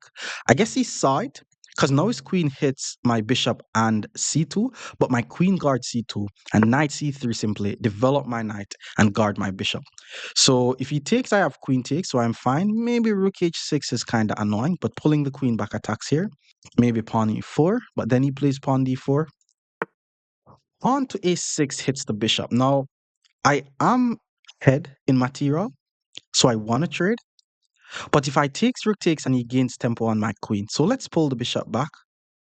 And if before I pull the bishop back and then his pawn on d5 is under attack, I think I'm going to go bishop d7 and castle. Yup. Pull the bishop back, two attackers on d5, maybe pawn to e6. All right, knight e5 is not bad. Hits the queen. Oh, that's a good move, actually. That's a good move.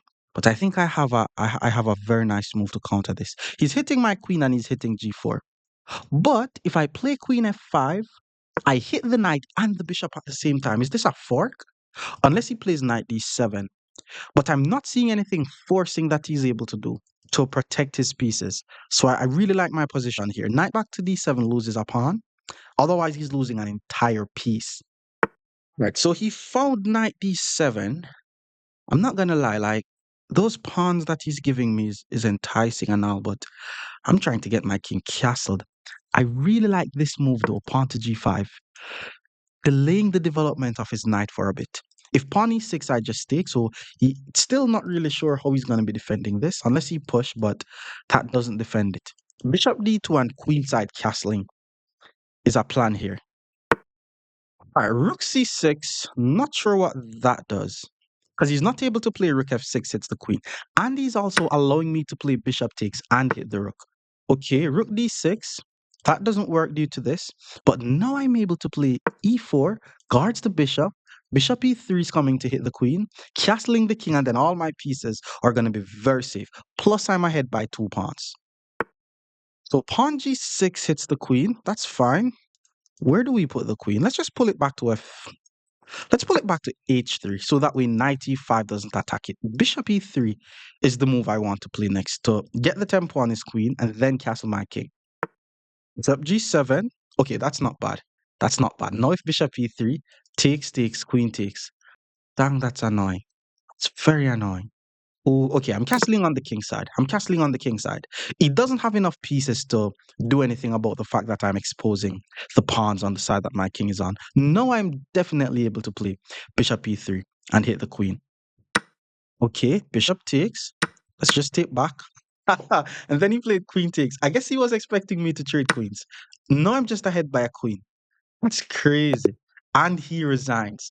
More COLLE system against 1,500 players. Stick around. Opponent is now 1,500, representing Canada. Let's go knight f3. Some COLLE system coming your way. He plays e6 and then I'll play e3. So it's going to be a very simple symmetrical setup here. Bishop is going to d3. Okay, pawn c5. That's very interesting. Let's play pawn c3 so that way if bishop d3, pawn c4, we're able to pull the bishop back to c2. Knight c6, we play bishop to d3. And usually black's plan here is to go knight f6. All right, guys, whenever you see someone play c4, I want you to be happy because it's just further blocking in their light squared bishop. Let's just pull the bishop back to c2 here. We know what the plan is. The plan is to play e4, and we can also just play pawn to b3 whenever we want. So bishop to e7. Let's get the king out the center of the board. Regular COLLE stuff. And then knight d2 followed by e4. So knight f6, knight d2, and now we want to play e4. That's the whole idea of everything anyways. And then once he castles his king, we hit him with e4, and then all of a sudden our bishop on c1, which was our bad bishop, is now a decent piece, and it's going to be able to be developed very easily. And remember, whenever you play e4, they must take on e4. Don't even think about what happens if they do something else, because if they do anything else, we push this pawn to e5, and the attack is going to be brutal. All right, yeah, this is gonna be something. Queen c7. Anytime they do anything that does not take the pawn, I recommend you guys move the pawn forward because no, both of our bishops are just so active. The best thing, though, to be honest, if he wants to defend against this, is to pull the knight back to d7 and then play pawn to f6. But let's just continue with our development here. Let's put the queen on e2. Just applying some pressure to e6. He plays rook to e1. And then maybe he wants to play knight to f8, because there's no mate with a knight on f8. But let's continue with the regular idea. The rook goes to e1. And because my knight is not able to go to e4 here, I'm thinking about pulling the knight back to f1 and then g3. Okay, pawn f6 was what we were expecting. After pawn f6, okay, I have one, two, three, four defenders. He has one, two, three, four attackers. So I'm definitely safe there. If I take, there's bishop takes, pawn e5 is coming. I don't like that. So let's just play b3. If he takes, I just take back. Pawn b5, and whenever they play pawn b5, you're able to play pawn a4. And now you're just cutting away at their pawn structure because they're not able to play pawn a6. So bishop a6 is what he played instead. But now his bishop is just weird on a6. I'm thinking about taking on b4. And then once the bishop takes, I have one, two, three attackers, and then he's gonna have two defenders, and that should be winning me a pawn. So let's just take on b5, hits the bishop. If the bishop takes, we take on c4, hits the bishop, and that's winning some material. Actually, it's actually kind of tricky because if pawn takes, knight takes, there's actually knight takes d4. And then once I take the knight, that's when he takes on c4. So if pawn takes, we're not going to be taking on c4 just yet. But our pieces are just very active in this position. For example, if he takes with the pawn, then the e4 square becomes a bit free. So my queen could get access to e4, which, threatens some mates. And then if he has to play f5, it should be a bit more comfortable for me. Okay, bishop takes was not the move. Now I'm going to take on c4. Am I? Well, we have to take on c4 here, but now do we take on c4? Let's see, one, two, three, four defenders. If I take on c4, he's going to have one, two, three, four attackers. The thing is, though, his knight on c6 is going to be pinned. So if I take on c4, he takes, I take. If he takes with this knight, I take with, let's say, the pawn. And then he's not going to be able to take with this knight due to the pin. So also, once we take on c4, I'm automatically attacking his unprotected pawn on e6. I didn't even see that. So if he decides to take on e5, I could consider taking on e6 first. And that's why he pulls the bishop back to d8, because now the rook guards e6. However, my rook on e1 is also x-raying e6. And the only reason why I'm not able to take on e6 is because my pawn is in the way. So what if I simply take on f6 first? All of a sudden, I have two pieces attacking e6. He only has his rook guarding e6. Any piece that he used to take back with, for example, in this case, he decides to take with the bishop, I'm able to take with the rook. And now we're ahead by two whole pawns. I'm also putting pressure on his knight twice, so I think he has to trade the rooks. And then after I take with check, he just runs his king over in the corner of the board. But yeah, this is now just completely winning. King has to move. Now, queen to f5 threatens mate. He's able to play pawn to g6, guards the mate, hit the queen. I'm not able to take the bishop. There's this move, bishop f4, which hits the queen. And then after queen takes, I play queen takes e6, which hits the rook and the knight, which forces him to play rook to d8. Okay, that's definitely an idea. But let's just finish our development. Let's go bishop g5. Let's develop the last piece that we have. I'm also threatening to take his bishop, which is not a huge threat, but because I'm ahead by 2 points, I think it might be best if I trade here. And bishop f4 would have still been a trade, but I would have been giving up my bishop for a knight. So putting my bishop on g5 is just saying, okay, we're still trading, but I prefer to trade bishops for bishops. And if he takes, he could also be getting some very tricky smothered checkmate. Knight went all the way back to d8, and that's a blunder, my fellow viewers. And that's because I want you to notice how by moving the knight to d8, all of a sudden there's this diagonal that is pointing towards the rook. And remember that my bishop on c2 is targeting the pawn around his king. So maybe he thinks he's targeting c7, but once I pull my queen back to e4, I don't worry about c3. He has to prevent the checkmate here. And then once he prevents the checkmate, that's an whole entire rook. Wait, no, that was mate. Wait, what? That was checkmate. Ah, again. I keep on missing checkmates.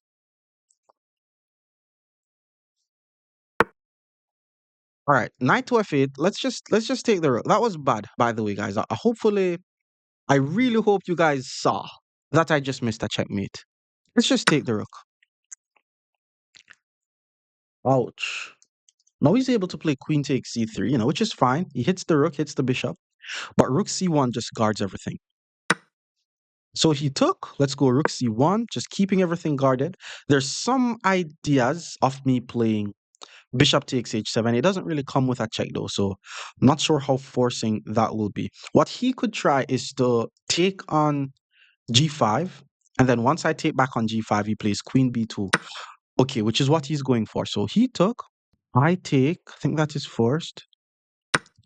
And then once he plays queen b2, he's forking both my rook and my bishop. Queen d2 also forks everything. So yeah, this is not bad. It happens though. It happens. You miss checkmate. This happens. Luckily, I'm ahead by like so many points, but still, I'm about to lose one of my pieces. Let me just choose to save the rook here. Let's play rook to a1. I'm just trying to check this. Oh, okay. I have something. Let's play knight f7 check first because his knight is not able to take due to this mate, so he has to play king h7. Doesn't mean I'm not still losing the piece, but knight to f7 is just a nice move. I was gonna lose that knight anyways. So now king to he needs to play king to g8. Then I save the rook. Okay, so king g8. Now I save the rook. And again, I'm still going to be losing one of the pieces, but I also want to take his knight. So if he takes with his knight, I may play bishop to b3, which pins the knight to the king, and then I should be able to be winning back my knight. So knight f7, we play bishop b3. If queen b2, I just trade here. So I'm not worried about that being a fork. And then I should be able to play rook takes or even queen takes, and that should lead to something. So queen b2, let's just trade. The game should have ended ages ago. By the way, guys, like I missed checkmate, but let's check on d5. Force the king to move. I mean, he's able to block with the knight, but rook takes a7 hits the king. He moves the king. Okay, now we could say the game is over because there's nowhere for the king to go. And because there's nowhere for the king to go, all I need to do is check the king, which means he has to block with his queen. If he blocks with the knight, I'll just take the knight. So he blocks with the queen, we take the queen, and that's winning the game. All right, so he played pawn takes. And from here, it's just a matter of just checking his king, take his pawn. I mean, that's also winning a knight. Nah, the knight is able to move. So I'm just going to take the pawn, roll my pawn, win the game. But the opponent resigns. More COLLE system against 1,600 players. Stick around. Our opponent is now 1,600. More COLLE system coming your way. And yes, because it's a system, it can be played against literally anything that black does. So we're always going to play knight f3. Okay, whenever the bishop goes to g4, remember what to do here. Immediately target the bishop, and we're just going to be going after the bishop. If he wants to give up his bishop for a knight, that's fine. Bishop back to h5, we hit him with pawn to g4, and this is actually a very aggressive line for white. Bishop goes back to g6, knight e5, and already we're just threatening to take the bishop. And a lot of persons, they like to play pawn e6 here, thinking we're just going to immediately take the bishop. But the plan is, you see, pawn e6 at 1,600, but the plan is just to play h4.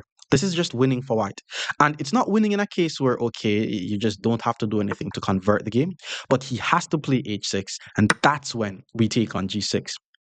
Because once the pawn takes, we go bishop d3, we hit the unprotected pawn. And the only thing he could do to not lose that pawn is to play king f7, which, I'm assuming he's going to play king f7 because he doesn't want to lose his right to castle. And then after king f7, we continue with our regular COLLE system plan, and he's going to be the one who's not able to get castle. What? Why did he play that? Why doesn't... It's like there's no one seeing king to f7 because now I take on g6 and you have to move your king anyways. That's crazy. Okay, now he played king to d7. I guess he's trying to run the king to c8 eventually. Let's continue with our regular COLLE plan. Knight goes to d2. And I like to play pawn to f4 in these types of scenarios to prevent them from playing pawn to e5. I mean, this is good for for white if he plays e5 anyways, because I shouldn't mind if he opens the center, but it just kind of feel as if he has more development than me. So let's just play f4. Now his pawn on e6 is actually very weak, and playing e5 is just going to be it's just going to be impossible, basically. So now my plan is just to figure out what to do with this dark squared bishop. Queen e7. He wants to play rook to d8, king to c8, which we have seen before. And in this scenario, let's play c4 this time around, because it's impossible for him to play e5. I'm threatening to play c5 to trap his bishop. And if he takes, I play knight takes, hits the bishop. So even though I'm winning here, I'm still trying to use my initiative and make it hard for him to artificially castle his king. Okay, pawn takes e4. Let's play knight takes e4, hits the bishop. There's still no e5. Bishop check I was expecting, but I would love to play bishop d2. Remember, guys, the dark squared bishop is the bad bishop in the COLLE system anyways. So, and especially if he takes and I play queen takes, he's also, well, we're not going to be playing queen takes, because if I play queen takes, there's a drawback to that. My queen will no longer be guarding g4. So rook to d8 was played. Now, if I takes, there's knight takes. Queen check will not work. Let's just continue to get more pieces in the game. Rooks needs files. Rook c1, putting the rook on the open file. I'm expecting the king to go to c8 here. Okay, king went back to c8. Good thing is, my rook is on the same line as his king. a3, if he takes, I still can't play queen takes. Let me just use the time to castle my king here. I just have to ensure that I'm aware of this knight takes g4. So bishop takes. We don't want to play queen takes due to knight takes g4. So let's just play knight takes. And, I could play knight e4, knight b3 to c5, pawn a3 to b4, and start some attack on his king. Oh, knight d5 was a very strong move. Like, guys, I'm not going to lie to you. Please be aware of the fact that you have some weak pawns here, because knight to d5 attacks my unprotected pawn on h4. His knight also attacks my unprotected pawn on e3. Luckily, I'm able to play queen e1, which just guards them both. Now, my bishop on g6 is unprotected, but the plan here is just a trade, by the way. So plan with the bishop is, it could be bishop e4 take, could also just pull the bishop back, so that way my king is safe. Knight to b4 doesn't do much. Maybe he thinks he's threatening a fork, but my bishop guards the square. So pawn a3 just chases his knight back to c6. So now the knight has to just go back to c6. Right, so he pulls the knight back. Now I'm thinking b4, b5, and then just go after his king. I mean, I'm also not comfortable. But then my bishop on g6, you could say it's doing a good role, because he's not able to move the pawn. He's not able to move this pawn. So let's play b4 here, actually. I'm going after his king. I may play b4, b5 to hit the knight, but there's knight a5. So what I may do is play knight c4, then b5. And then once he moves this knight out the way, my knight gets access to the e5 square. Like, if something like this happens, then it's just fine. So a6 is good for me, because he's pushing pawns on the side that his king is on. Knight c4 now threatens to put the knight on e5, and I don't mind trading. My knight is also guarding e3, which means, okay, I can always play e4 though. Pawn e4 is also a nice move. Hits the knight. Forces him to play knight b6. Then I trade, play d5, with some ideas of just applying pressure to the knight on c6. Queen f6, okay. Now my bishop is under attack. If I move the bishop, he has pawn g5. So let's play h5. Now I save this pawn, so my queen is able to roam, and my bishop is guarded. I'm probably not going to play pawn to e4, to be honest, because if it's going to leave my d4 pawn unprotected. I'm leaning more towards knight e5, or if he allows me, play a4 followed by b5. All right, so knight back to e7, very good move, by the way. I actually don't want to move this bishop, because the moment I move the bishop, he's going to start pushing his pawns and then try to open some lines. So let's not move the bishop and play knight e5. If he takes, I takes, hit the rook. And one plan to get my f rook in the game is to play rook f2, rook c2. Nice little rook lift. And a3, b4 is still a very nice winning plan for white here. Okay, so he took. Let's take it the rook. So we gain a little tempo on the rook, which is good. Pawn e4 hits the knight, but it leaves this unprotected. My rook is the only piece now. Oh, he played rook to f8. He played rook to f8. That's a rook, buddy. That's a rook. So now, okay, he has a knight. I have a rook. It's clearly winning for the player who has the rook, though. If I could trade the queens off the board in this position, that would be good for me. I'm not going to lie. Maybe now I'm not going to think too much about attacking his king.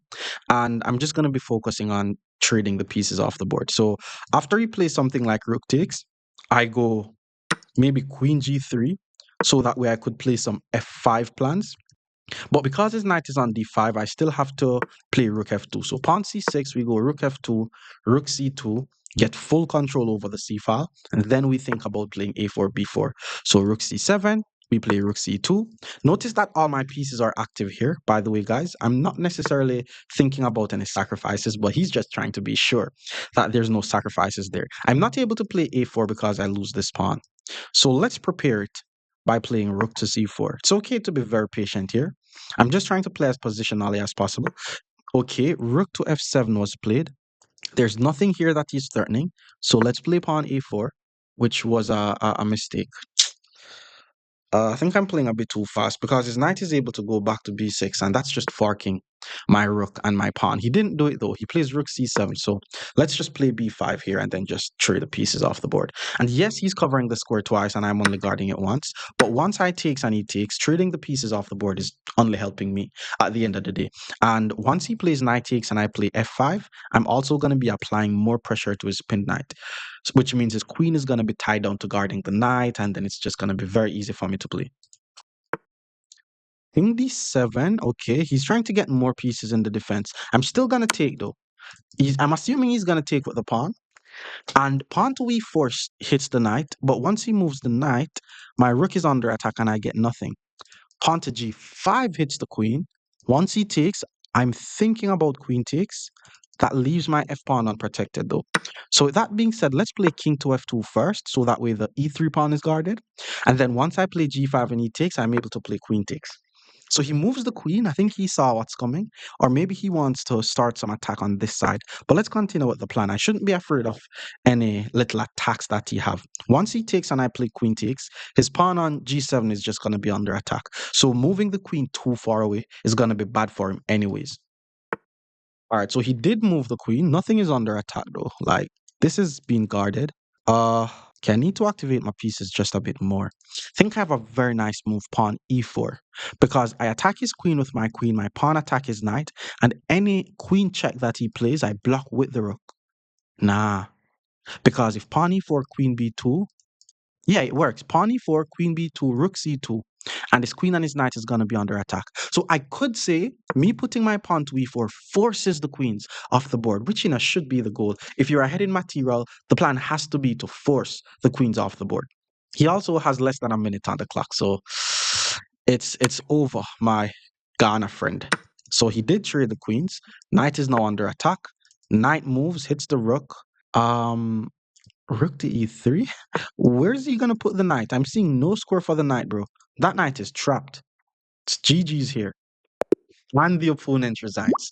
More COLLE system against 1,700 players. Stick around. Our opponent is now 1,700. Let's play some more. COLLE system. D5, we go knight f3.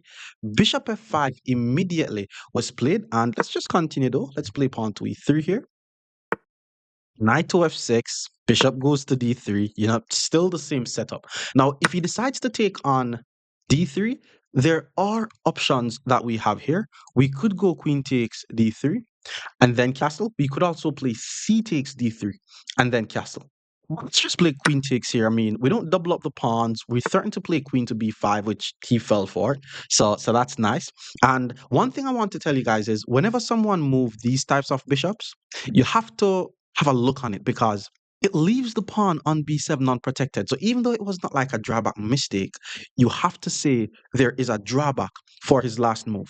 So after pawn to e6, now I want to hit him with queen to b5 check, checking the exposed king, attacking the unprotected pawn, and I'm not seeing how he's gonna be defending against this. To be honest, I mean, there's knight d7 we takes, there's rook to b8 we take, there's knight c6, and if I take, he guards the knight, but then he loses the rook, so he's just gonna be down by a pawn after like move 6. So that's crazy.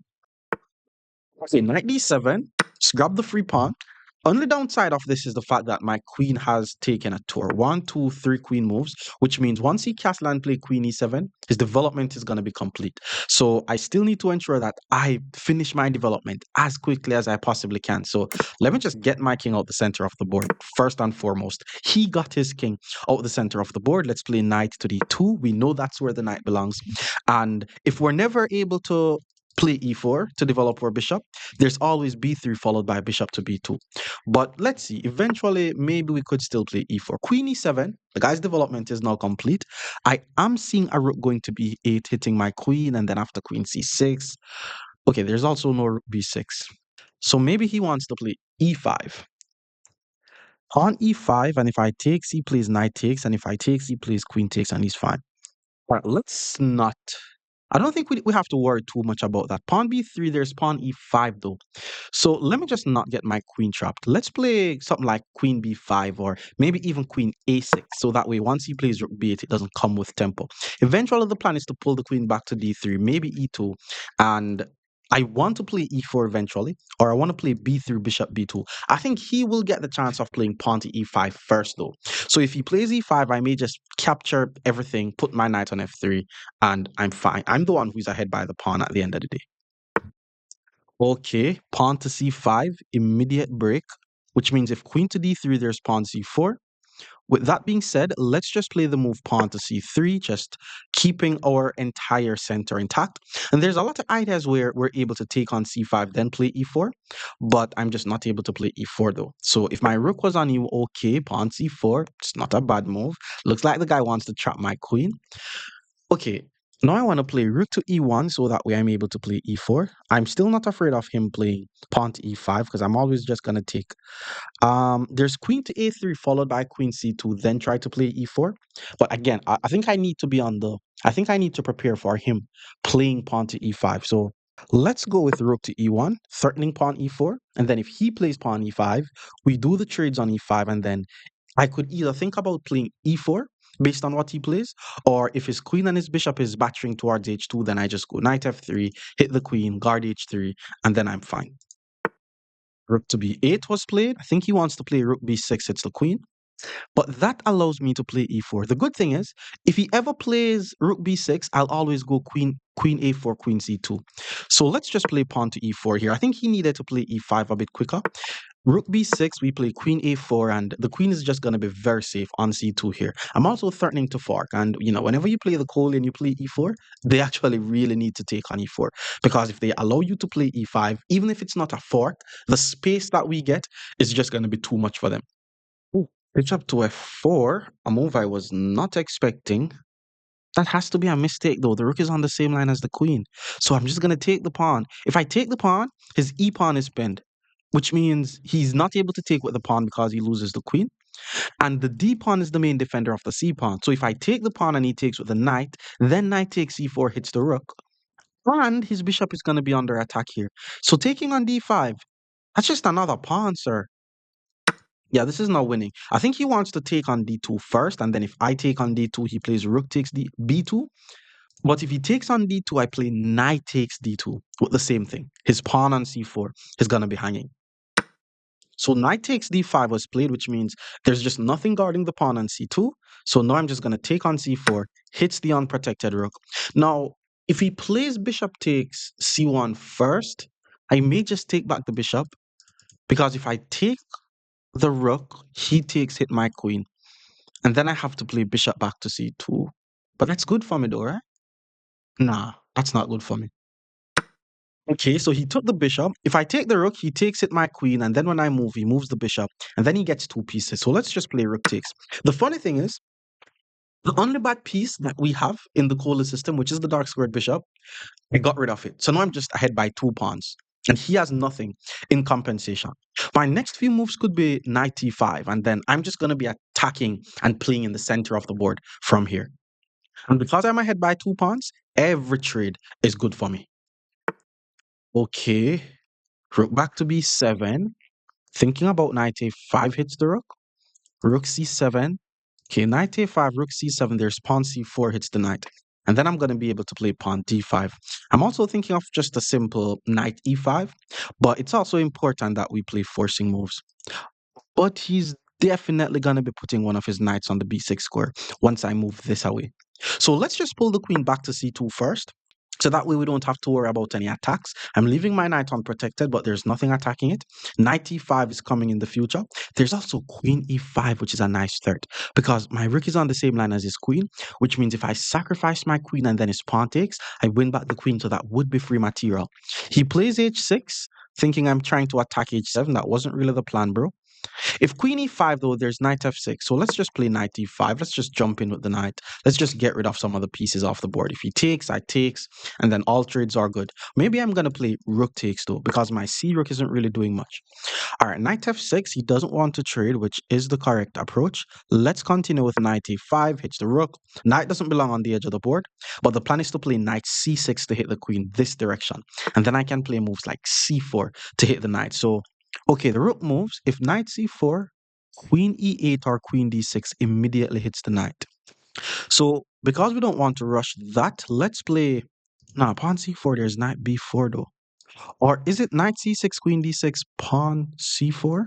Yeah, let's try that. Knight to c6 hits the queen. So my knight is going to be under attack the whole time, but I don't think the queen is going to be able to take the knight.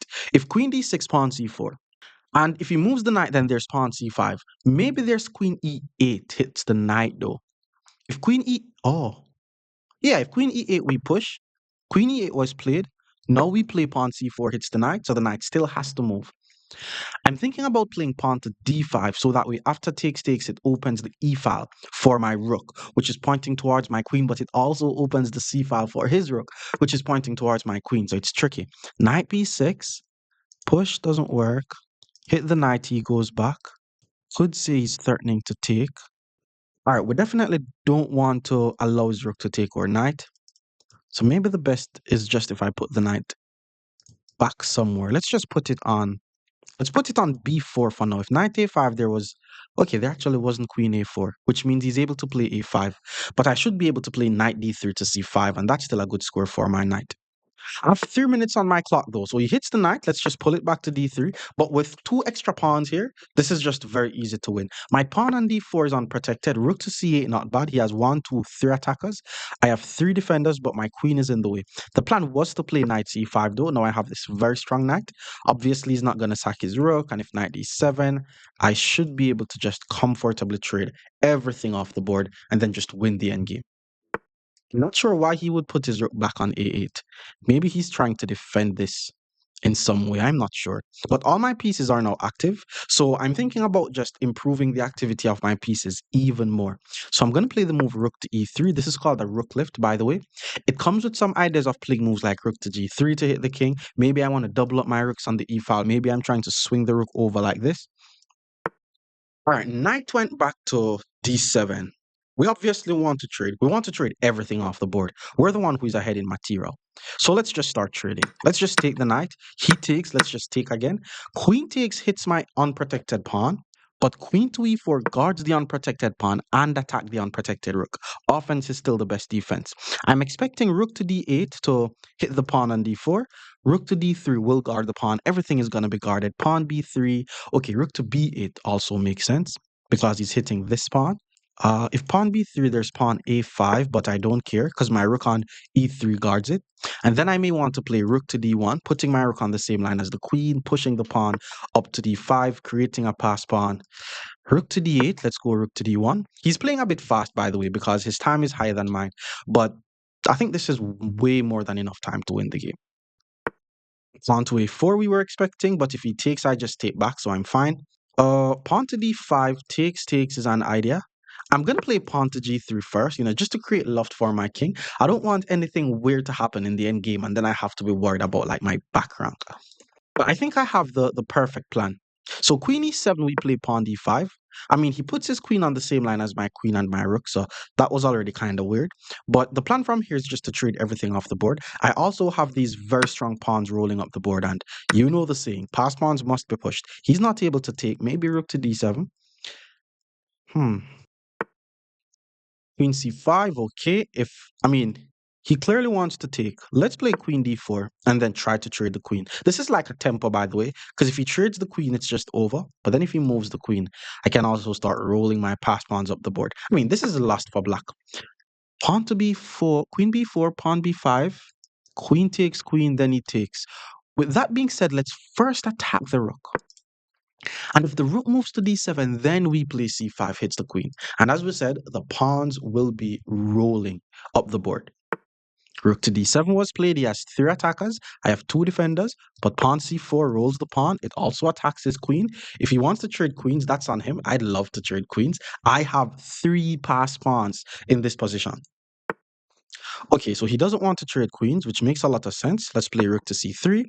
The plan here is to fork, so maybe he has to play rook to c8, and then I'm going to play b4, just rolling the pawns up the board. Pass pawns must be pushed. Queen b4, we still want to trade queens. Let's go queen c4. If he trades, I take.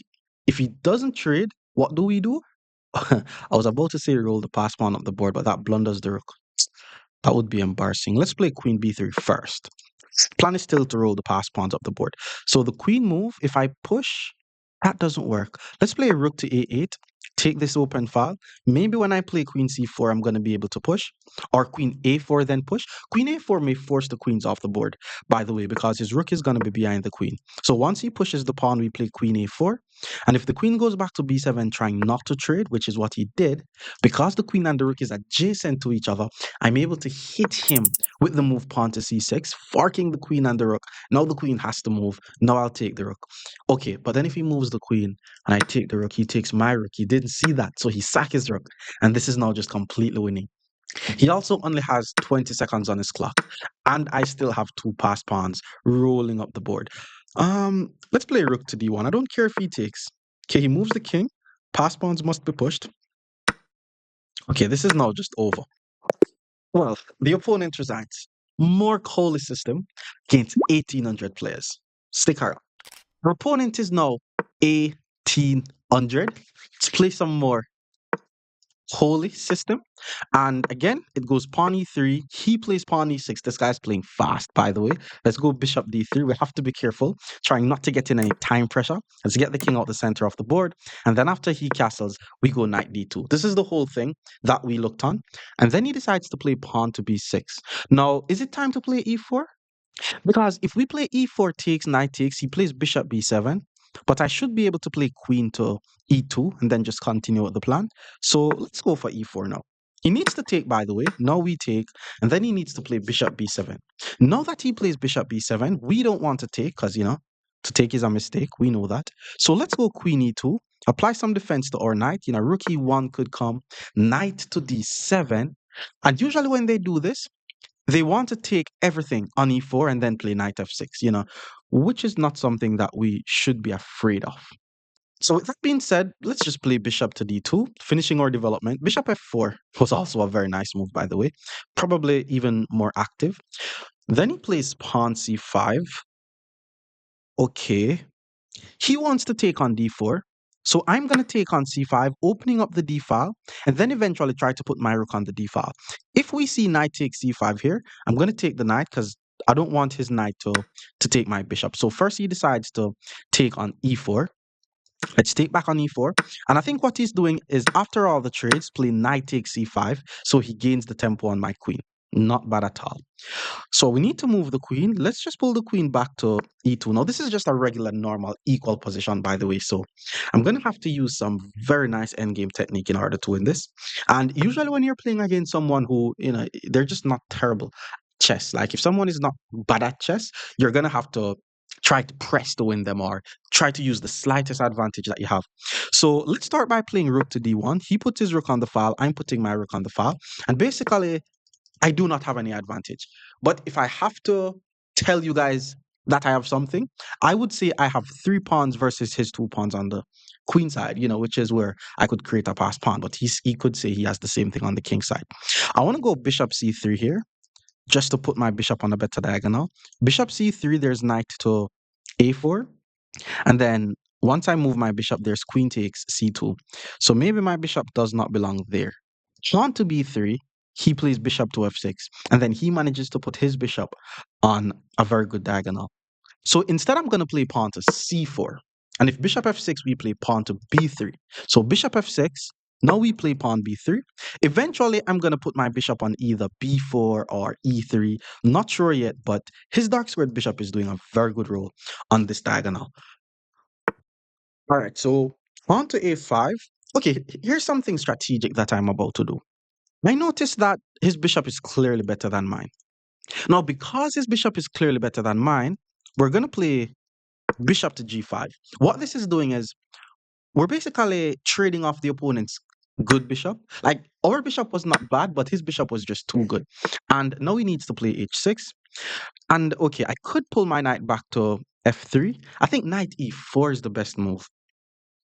Knight e4, queen e5, rook e1, with the threat of just taking. And then if he takes, I just get the open file basically. So let's go knight to e4. Yo, this guy's playing fast. He's playing strong. It's crazy. Okay, rook is now on the file. I tell you, the guy's playing some chess. If I takes, he plays queen takes. I'm gonna have to use some endgame technique to beat him. Let's just take the knight. I'm gonna play the endgame. You guys know what we do in the endgame. We attack weak pawns, push past pawns, activate the king. The fact that I have three versus his two here, it's not even an advantage that you guys could see, but that's how small of an advantage chess masters need to win.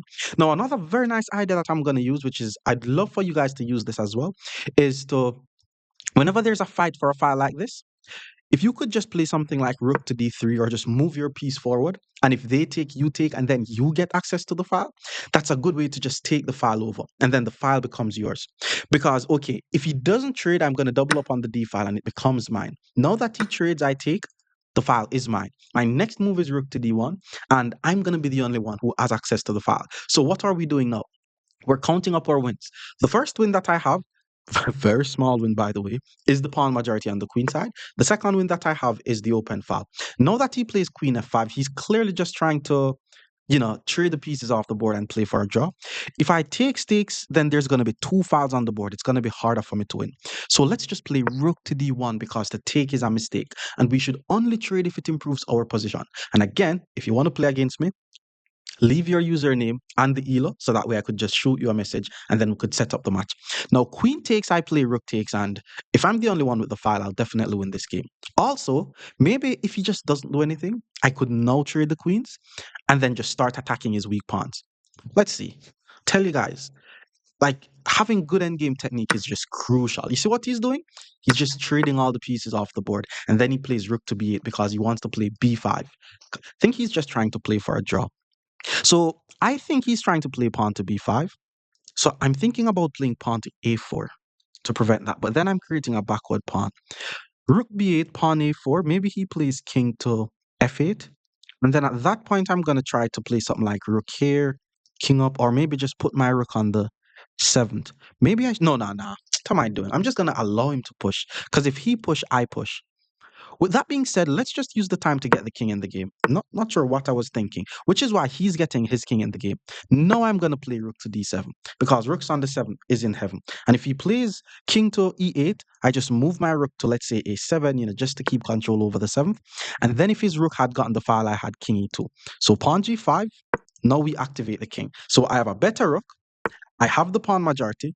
And I'm working on getting my king in the game. So rook to c7 I like. Rook a7 also does the same thing. Rook c7, there's rook d8. Rook c6, there's rook back to... All right, it's getting a bit tricky. How do we win this now?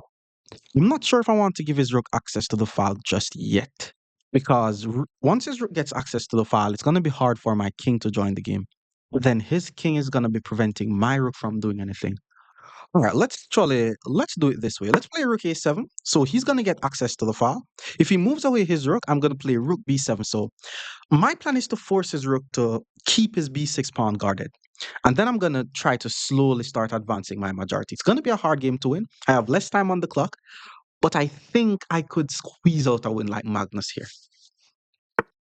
Okay, rook to c8 was not the move at all. He should have played rook to d8. He didn't even put his rook on the file. Now, once I play king to d3, I'm sure I'm going to win this game now. Because my king is now active. I could now try to use my rooks, my king, to attack his pawn. You see, now he checks, but it has to be too late now. Let's go king c3, just defending my second rank. Okay, but then he played rook to d7. I think this has to be losing for black. There's no way this is not losing. How am I gonna win? Trade the rooks, win with the pawn majority, but he also has a pawn majority. It's tricky. Trade the rooks, a3, b4. Guys, I'm actually not sure about this one because I have a pawn majority. He also has a pawn majority. It's probably winning, but I don't want to mess it up. Takes, takes, king up. Okay, I'm not sure about this one. Let's go rook to a6. The good thing is, if he plays rook to, oh, there's rook to d6 because if pawn c5, rook c6, I takes. Okay, rook to b7 seems like a very passive thing to be doing with a rook. Now, I'm gonna be improving my king. Let's go king to d4. He plays king to d7. Push, takes, takes. Maybe he checks. Yep, let's push. Nice. I think I can win this game. No, I take if he checks king back and then check. Oh my god, it's weird. King back, rook down, takes, rook takes, roll the pawns. King over, rook down, takes, takes, and then roll the pawns. Yo, this is gonna be a race actually. I think he's gonna win all my pawns. It's gonna be a race. Yo, this is weird. King back, rook down, takes, takes. Yeah, let's play king over. It's gonna be a race. Rook down, takes. And then once he take, am I able to play something like g4? And then after he takes, nah, I have to start rolling the pawns. Let's give a check. I have to start rolling the pawns. Once the king move, we start rolling the pawns. Past pawns must be pushed. If he takes, at least I should be able to take here. He's rolling his pawn. Let me roll my pawn as well. Push. All right, let's play rook up. I want to get my rook behind this pawn. It's getting very weird. Rook belong behind the pass pawn. Then I'm going to continue to roll the pawn. All he needs to do, though, is to play f5, f4. But at that point, I'm going to be able to play a6, a7. So, wait, what was this, bro? That's a pawn. Why is he playing so far? Oh, he's trying to flag me. Backside, I have 1 minute. All right, let's roll the pawn. Once he gets behind, what do I do? What do I do? Let's play rook up. Oh, fudge. Come on, that was bad. That was bad. I forgot that he's attacking the pawn. This is lost now. What was that, man? Oh my god, what was that, bro? Can't believe I got flagged, man. This is just lost. Even if he manages to, even if I manage to promote the pawn, I'm not gonna be able to use my rook to stop 3 pawns. Oh boy. Yeah, now he just needs to start rolling his pawns. It's just lost now. Okay, let me just try to do something. Just trying. Over.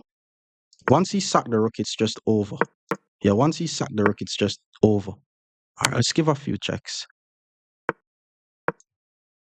Trying to trick him. Okay, push. Let's go here. Hmm. Takes, takes. Wait, what? No, I queen. Wait, what?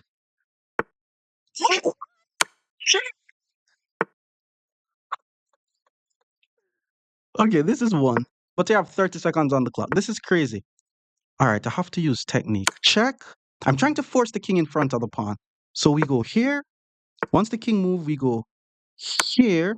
Force him in front of the pawn. And then we get the king in the game. He needs to push this though. And then once he moves, same thing. Check. Moves. Oh, no, we take with check. Oh my god, it's actually drawn. It's a bishop pawn. But does he know that it's drawn though? It's actually drawn, guys. A bishop pawn is actually drawn. All right, let me just get the king in the game. He has to go here. It's crazy. It's a bishop pawn. It's dead drawn. What? He doesn't know? He needs to just run to the corner. Check. Check. 4 seconds.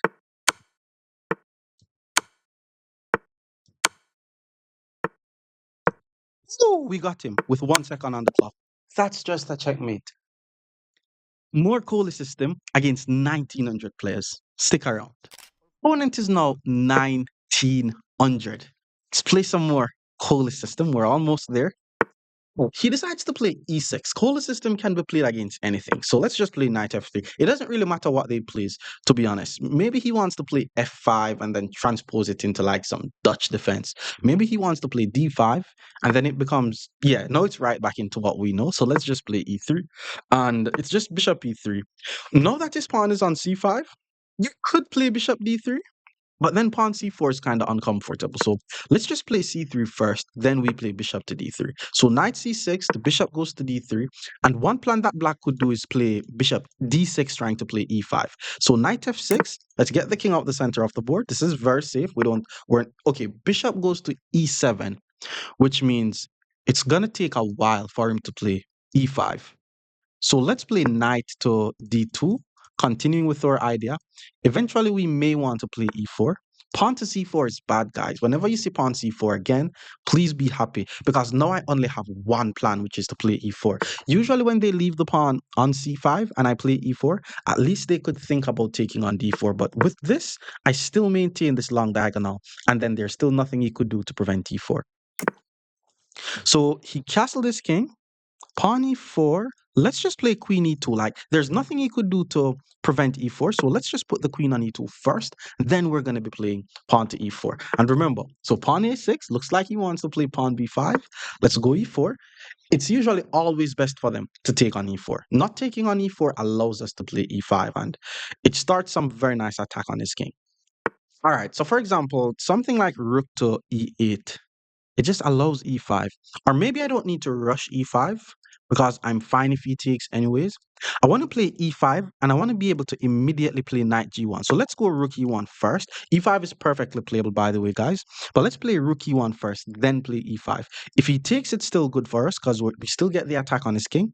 But if after e5, I want to be able to just immediately get my pieces over to start an attack on his king. Okay, queen c7. Now we play e5 and attack that knight. I think he wants me to play e5 so that way he's able to play knight to d7 and pawn to f6. But we're playing e5. Like, pawns around his king is now not safe. I'm going to play knight f1 to g3. And my plan is just to bring pieces over to that king side.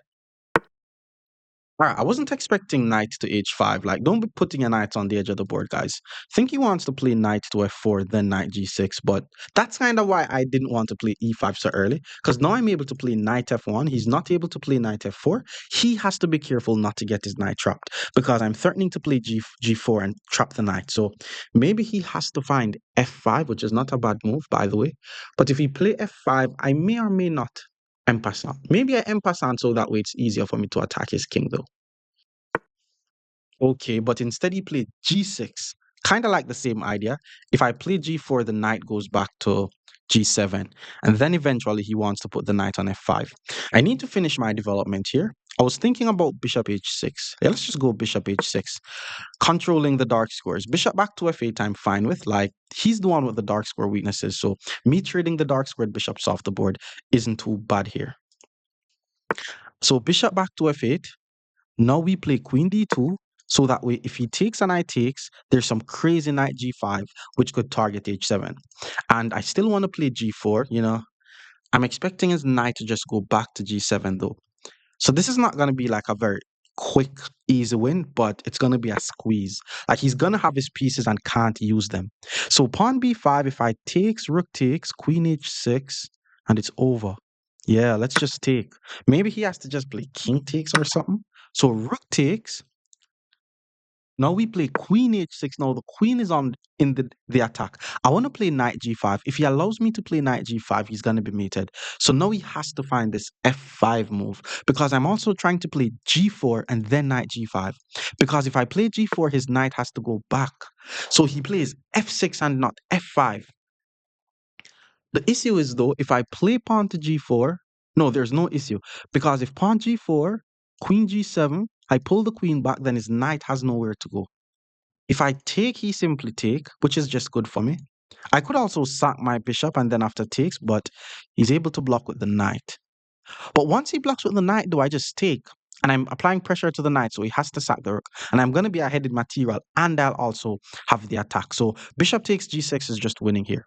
And as we talked about, you find the best moves by looking for moves on the opponent's half of the board. And it's usually a check, a capture, or a threat. So takes, check.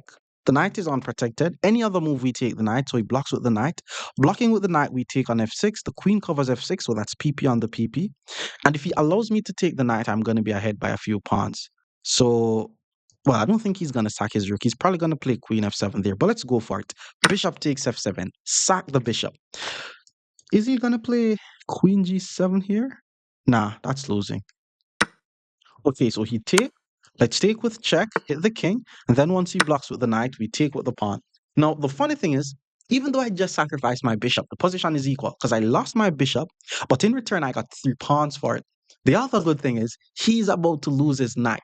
So, okay, I think I'm going to lose my pawn. But because he's going to lose his knight, I'm just going to be ahead by 2 whole points.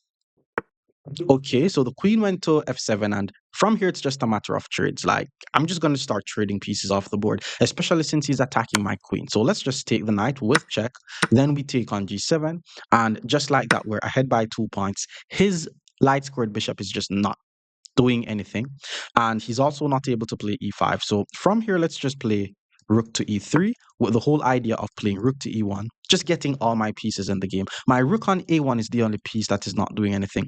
So knight to g3 is definitely the plan. Okay, knight went back to e7, which means he wants to play knight f5 and attack my rook. With that being said, I'm going to play knight g3, preventing his knight from going to f5. And obviously, if he insists on putting the knight on f5, I just trade because I want to trade. Now he plays rook takes, we play rook e1, just doubling up the rooks on the file. And it's just a matter of just keep on trading. Another thing to keep in mind is I have the 2 pass pawns. So with that being said, let's start rolling the pass pawns up the board because pass pawns must be pushed. Funny enough, okay, that was a nice move. I wasn't expecting him to put the rook there. But what I was about to say is we're in the end game, and it's very important that we activate our king. So I actually wanted to play king up push, but I kind of have to play knight to e5, unless I could have also played pawn to h3. But it's the same plan. King g2, king g3, pawn h4. Could still play pawn h4, by the way. This is just winning. His knight on d7 is also under attack. And if he pulls the bishop back to e8, it's going to take him a while to get this rook in the game. So the bishop decided to go back, which means it's going to take him a while to get this rook in the game. Let's get our king in the game because king activity is crucial in the end game. Plus, once I play king g3, I'm neutralizing his rook on my half of the board. So bishop g6, he's willing to just give up the bishop. What if I just take the bishop though? Because if he takes here, I block. Oh, but then he's able to take here. So let's play king g3 and continue with the plan. And I'm expecting him to play rook to f8, getting his rook in the game. And now I just want to take. I was just winning a pawn because now he's not able to take here. And if I take and he takes here, then okay, I'm just going to be ahead by a knight. And if he takes my knight, then I'm able to take with check. And then once he moves the king, yeah, let's do that. If he moves the king, I should be able to give him a series of checks until I'm able to trade the queens off the board. So let's take on e6 with check. What I want to eventually do is put a rook on e2 and then just guard my pawn in f2. So the king move, we give another check. If the king comes up, then that check trades the rook, so the king has to go back. Now he's threatening to take this pawn. So let's just play rook e2, guard the pawn. If he checks on f3, then I just play king to h4 and then king to g5. And funny enough, my king is just very, very active. Like, I'm not in any trouble here. Well, nah. I shouldn't have allowed rook takes f2 actually. It's still winning, but rook takes f2 gives him a pawn. I shouldn't have allowed that. Let's continue to activate the king though. I want to play h4, h5. I think this is definitely my idea. I could have just pulled the rook back, pull the king back here, and then slowly march it up the board. But this should be a quicker way to win, even though I shouldn't be rushing the game. Pawn h4, pawn h5, maybe rook e6, rook g6 should lead to some mates. All right, rook to f7. He's just trying to trade the rooks off the board. Pawn to h4. Yeah, let's just play pawn to h4. If he takes this rook, I take this rook. And if he takes this rook, I take with this rook. Basically, I want to ensure that I keep my rooks guarded, my second rank. And then in the meantime, I just roll my pass pawns up the board. So he took this rook, we take this rook. Maybe he gets a check, but then I'm just going to run. It's fine. Check, we run. If he check again, we just run, and then now we roll the pawns up the board. Plus, his rook is also now not able to gain access in my half. I'd start rolling the pawn up the board.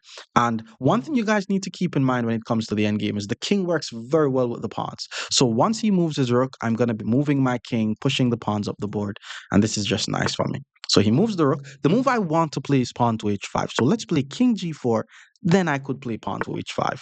So let's hit him with h5. Rook has to move. I mean, I'm expecting resignation here, but I want you guys to see some endgame technique. So he moves his rook. King activity is crucial. Okay, he moves the pawn. And then from here, I'll check on g6, forcing the king to move. And if he puts the king here, I'm able to check the king and force his king on the back rank. Well, his king has to go on the back rank anyway. So if he puts the king on the back rank, we roll the pawns up the board. If he goes here, we force him. This is winning. So he moves the king. We check the king, force him on the back rank. He's not able to go here, by the way, because that's going to be a mate. If he goes here, I'm able to check his king. And then the whole plan, so we check the king here. And the whole plan is to play pawn to h6, pawn to h7, rook to f8, queen the pawn. And that's going to be a checkmate. So he moves the pawn. And this is actually checkmate in 1, 2, 3 moves. So we check on h7. King has to go to h8. We check on f8. King has to go to g7. And it's just checkmate. More COLLE system against 2,000 rated players. Stick around. Opponent is now 2,000. Let's play some more COLLE system. Knight f3. Pawn e3. Ooh, immediate pawn c5. Let's play pawn c3 first. So that way we're able to play bishop d3. Okay, if I haven't seen people taking on d4. That's actually interesting. Anytime they take on d4, just take with the e pawn, because now we don't have a bad bishop on c1 anymore. So from here, it should just be regular, natural, easy development. Okay, so knight c6. Let's go bishop d3, just following the regular COLLE plan. Bishop to g4. All right, the funny thing is, now if I play h3 and he goes back, there's bishop g6. So playing g4 is not going to be as useful, but he gave up his bishop for a knight. So let's take on f3. Maybe he wants to play e5, but yeah, that wasn't ready to play e5. This is weird. I don't think he needed to do this. But let's just continue with the COLLE plan. Let's just castle. Bishop e7. Queen to g3 is already interesting. Queen g3, castle, bishop h6, knight h5, queen g4 hits the knight.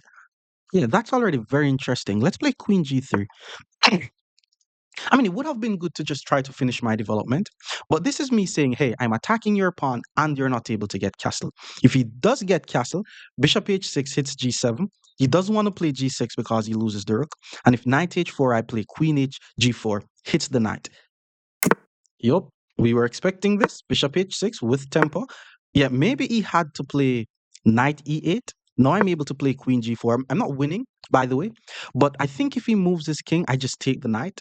If he doesn't do anything, I'm just going to take the knight. And if he takes my bishop, I take the pawn. So this is just uncomfortable for black. Moving the knight gets mate. G6 loses this. Bishop f6, I take, take, take. This is actually weird. This is lost already for 2,000. And remember, if you want to play, comment your username and ELO. I'll send you a message and we set up the game. Okay, now f5. Let's just grab the knight. He takes my bishop. I take his bishop. And I'm also attacking his unprotected pawn on e6. So we're already ahead by a pawn. His king is exposed. His pawn on e6 is weak. I'm expecting rook f6. But then I'm just going to move the queen, finally develop my knight, and then we're just going to win the game. Okay, so queen back to h6. The plan is to try to prevent him from playing e5 because e6 is definitely a backward pawn. So if I'm able to get a knight on f3 and a rook on e1, then that's going to definitely give me even more advantage. Queen to b6, yeah, that's an annoying move. That's definitely an annoying move. Maybe I need to play pawn b4 or pawn b3. Let's go pawn b3. No. Wait, what? I think he's threatening to take. Oh, queen back to e2. Luckily, I'm able to play queen e2. If I had played b3, he sacked the knight, fought my rook and my bishop. That would be crazy. So he moves the king. Now he wants to play rook g1. And if I play knight d2, he's going to take. Oh, wait, knight d2, queen takes, rook b1, queen takes, takes. That's not good. Now I play b3 because there's no sacrifices. And I think he's going to be attacking my king. So we have to be very careful here. One rook is coming here. We go knight d2. Another rook comes here. We play pawn g3. Let's say he sack. If any sacrifice we take, what if he sack here first? If he sack there first, we play queen e3. So let's play knight d2. Rook g6 I'm expecting to apply more pressure to g2. And then I'm going to play g3. And if f4, I play g4. So my position is fine. It's a bit risky. I still have to be careful. If my knight was on f3 and my bishop was on f1, then I wouldn't be worried. But let's see. Bishop to e d6. Oh, okay, okay. He's setting up rook g6. And if pawn g3, then he sack. Knight h4, rook g6. There's knight f3, rook g6, knight h4 hits the rook, guard g2. That's what we're doing. So if rook g6, we play knight h4. Oh, but then he's able to play rook g6 though. Okay, I need to be careful. Knight to h4, rook to h6. Let's do that first. Worst case scenario, we repeat the position. Because pawn g3 takes, rook takes, there's king up. So let's go knight h4 first. Worst case scenario, we just repeat the position. If the rook goes to h6, then we have to pull the knight back to f3. And then once the rook goes back to g6, then we may repeat. Then we may play g3. But g3 is like a worst case scenario. I don't want to play g3 unless he really forces me to do it. Okay, so rook h6. Are there any forcing moves? Nah. Pawn g3, there's rook take, so we have to go back. And then once there's also g4. G4 is interesting because pawn is not able to take because he loses the rook. Forgot about that. I completely forgot about rook h3. I should have just played g3 because now I'm not able to take due to the pin. Wait, what if I take on e6? His rook no longer guards e6. If I take on e6, maybe he takes my knight. If he takes my knight, I take his bishop. Yo, this is risky. Risky. Oh my god, but then he takes my bishop. Wait. Check on e6, he takes my knight. Check on f6, he plays rook g7. And then rook e1. Does that do anything? I don't think it works. Takes, sack, takes, sack, rook blocks. And I mean, I could get a draw. I don't want to draw. At that point, am I able to play rook e1? There's no knight moves that I'm afraid of. I'm threatening back rank, so maybe he has to push h5 or something.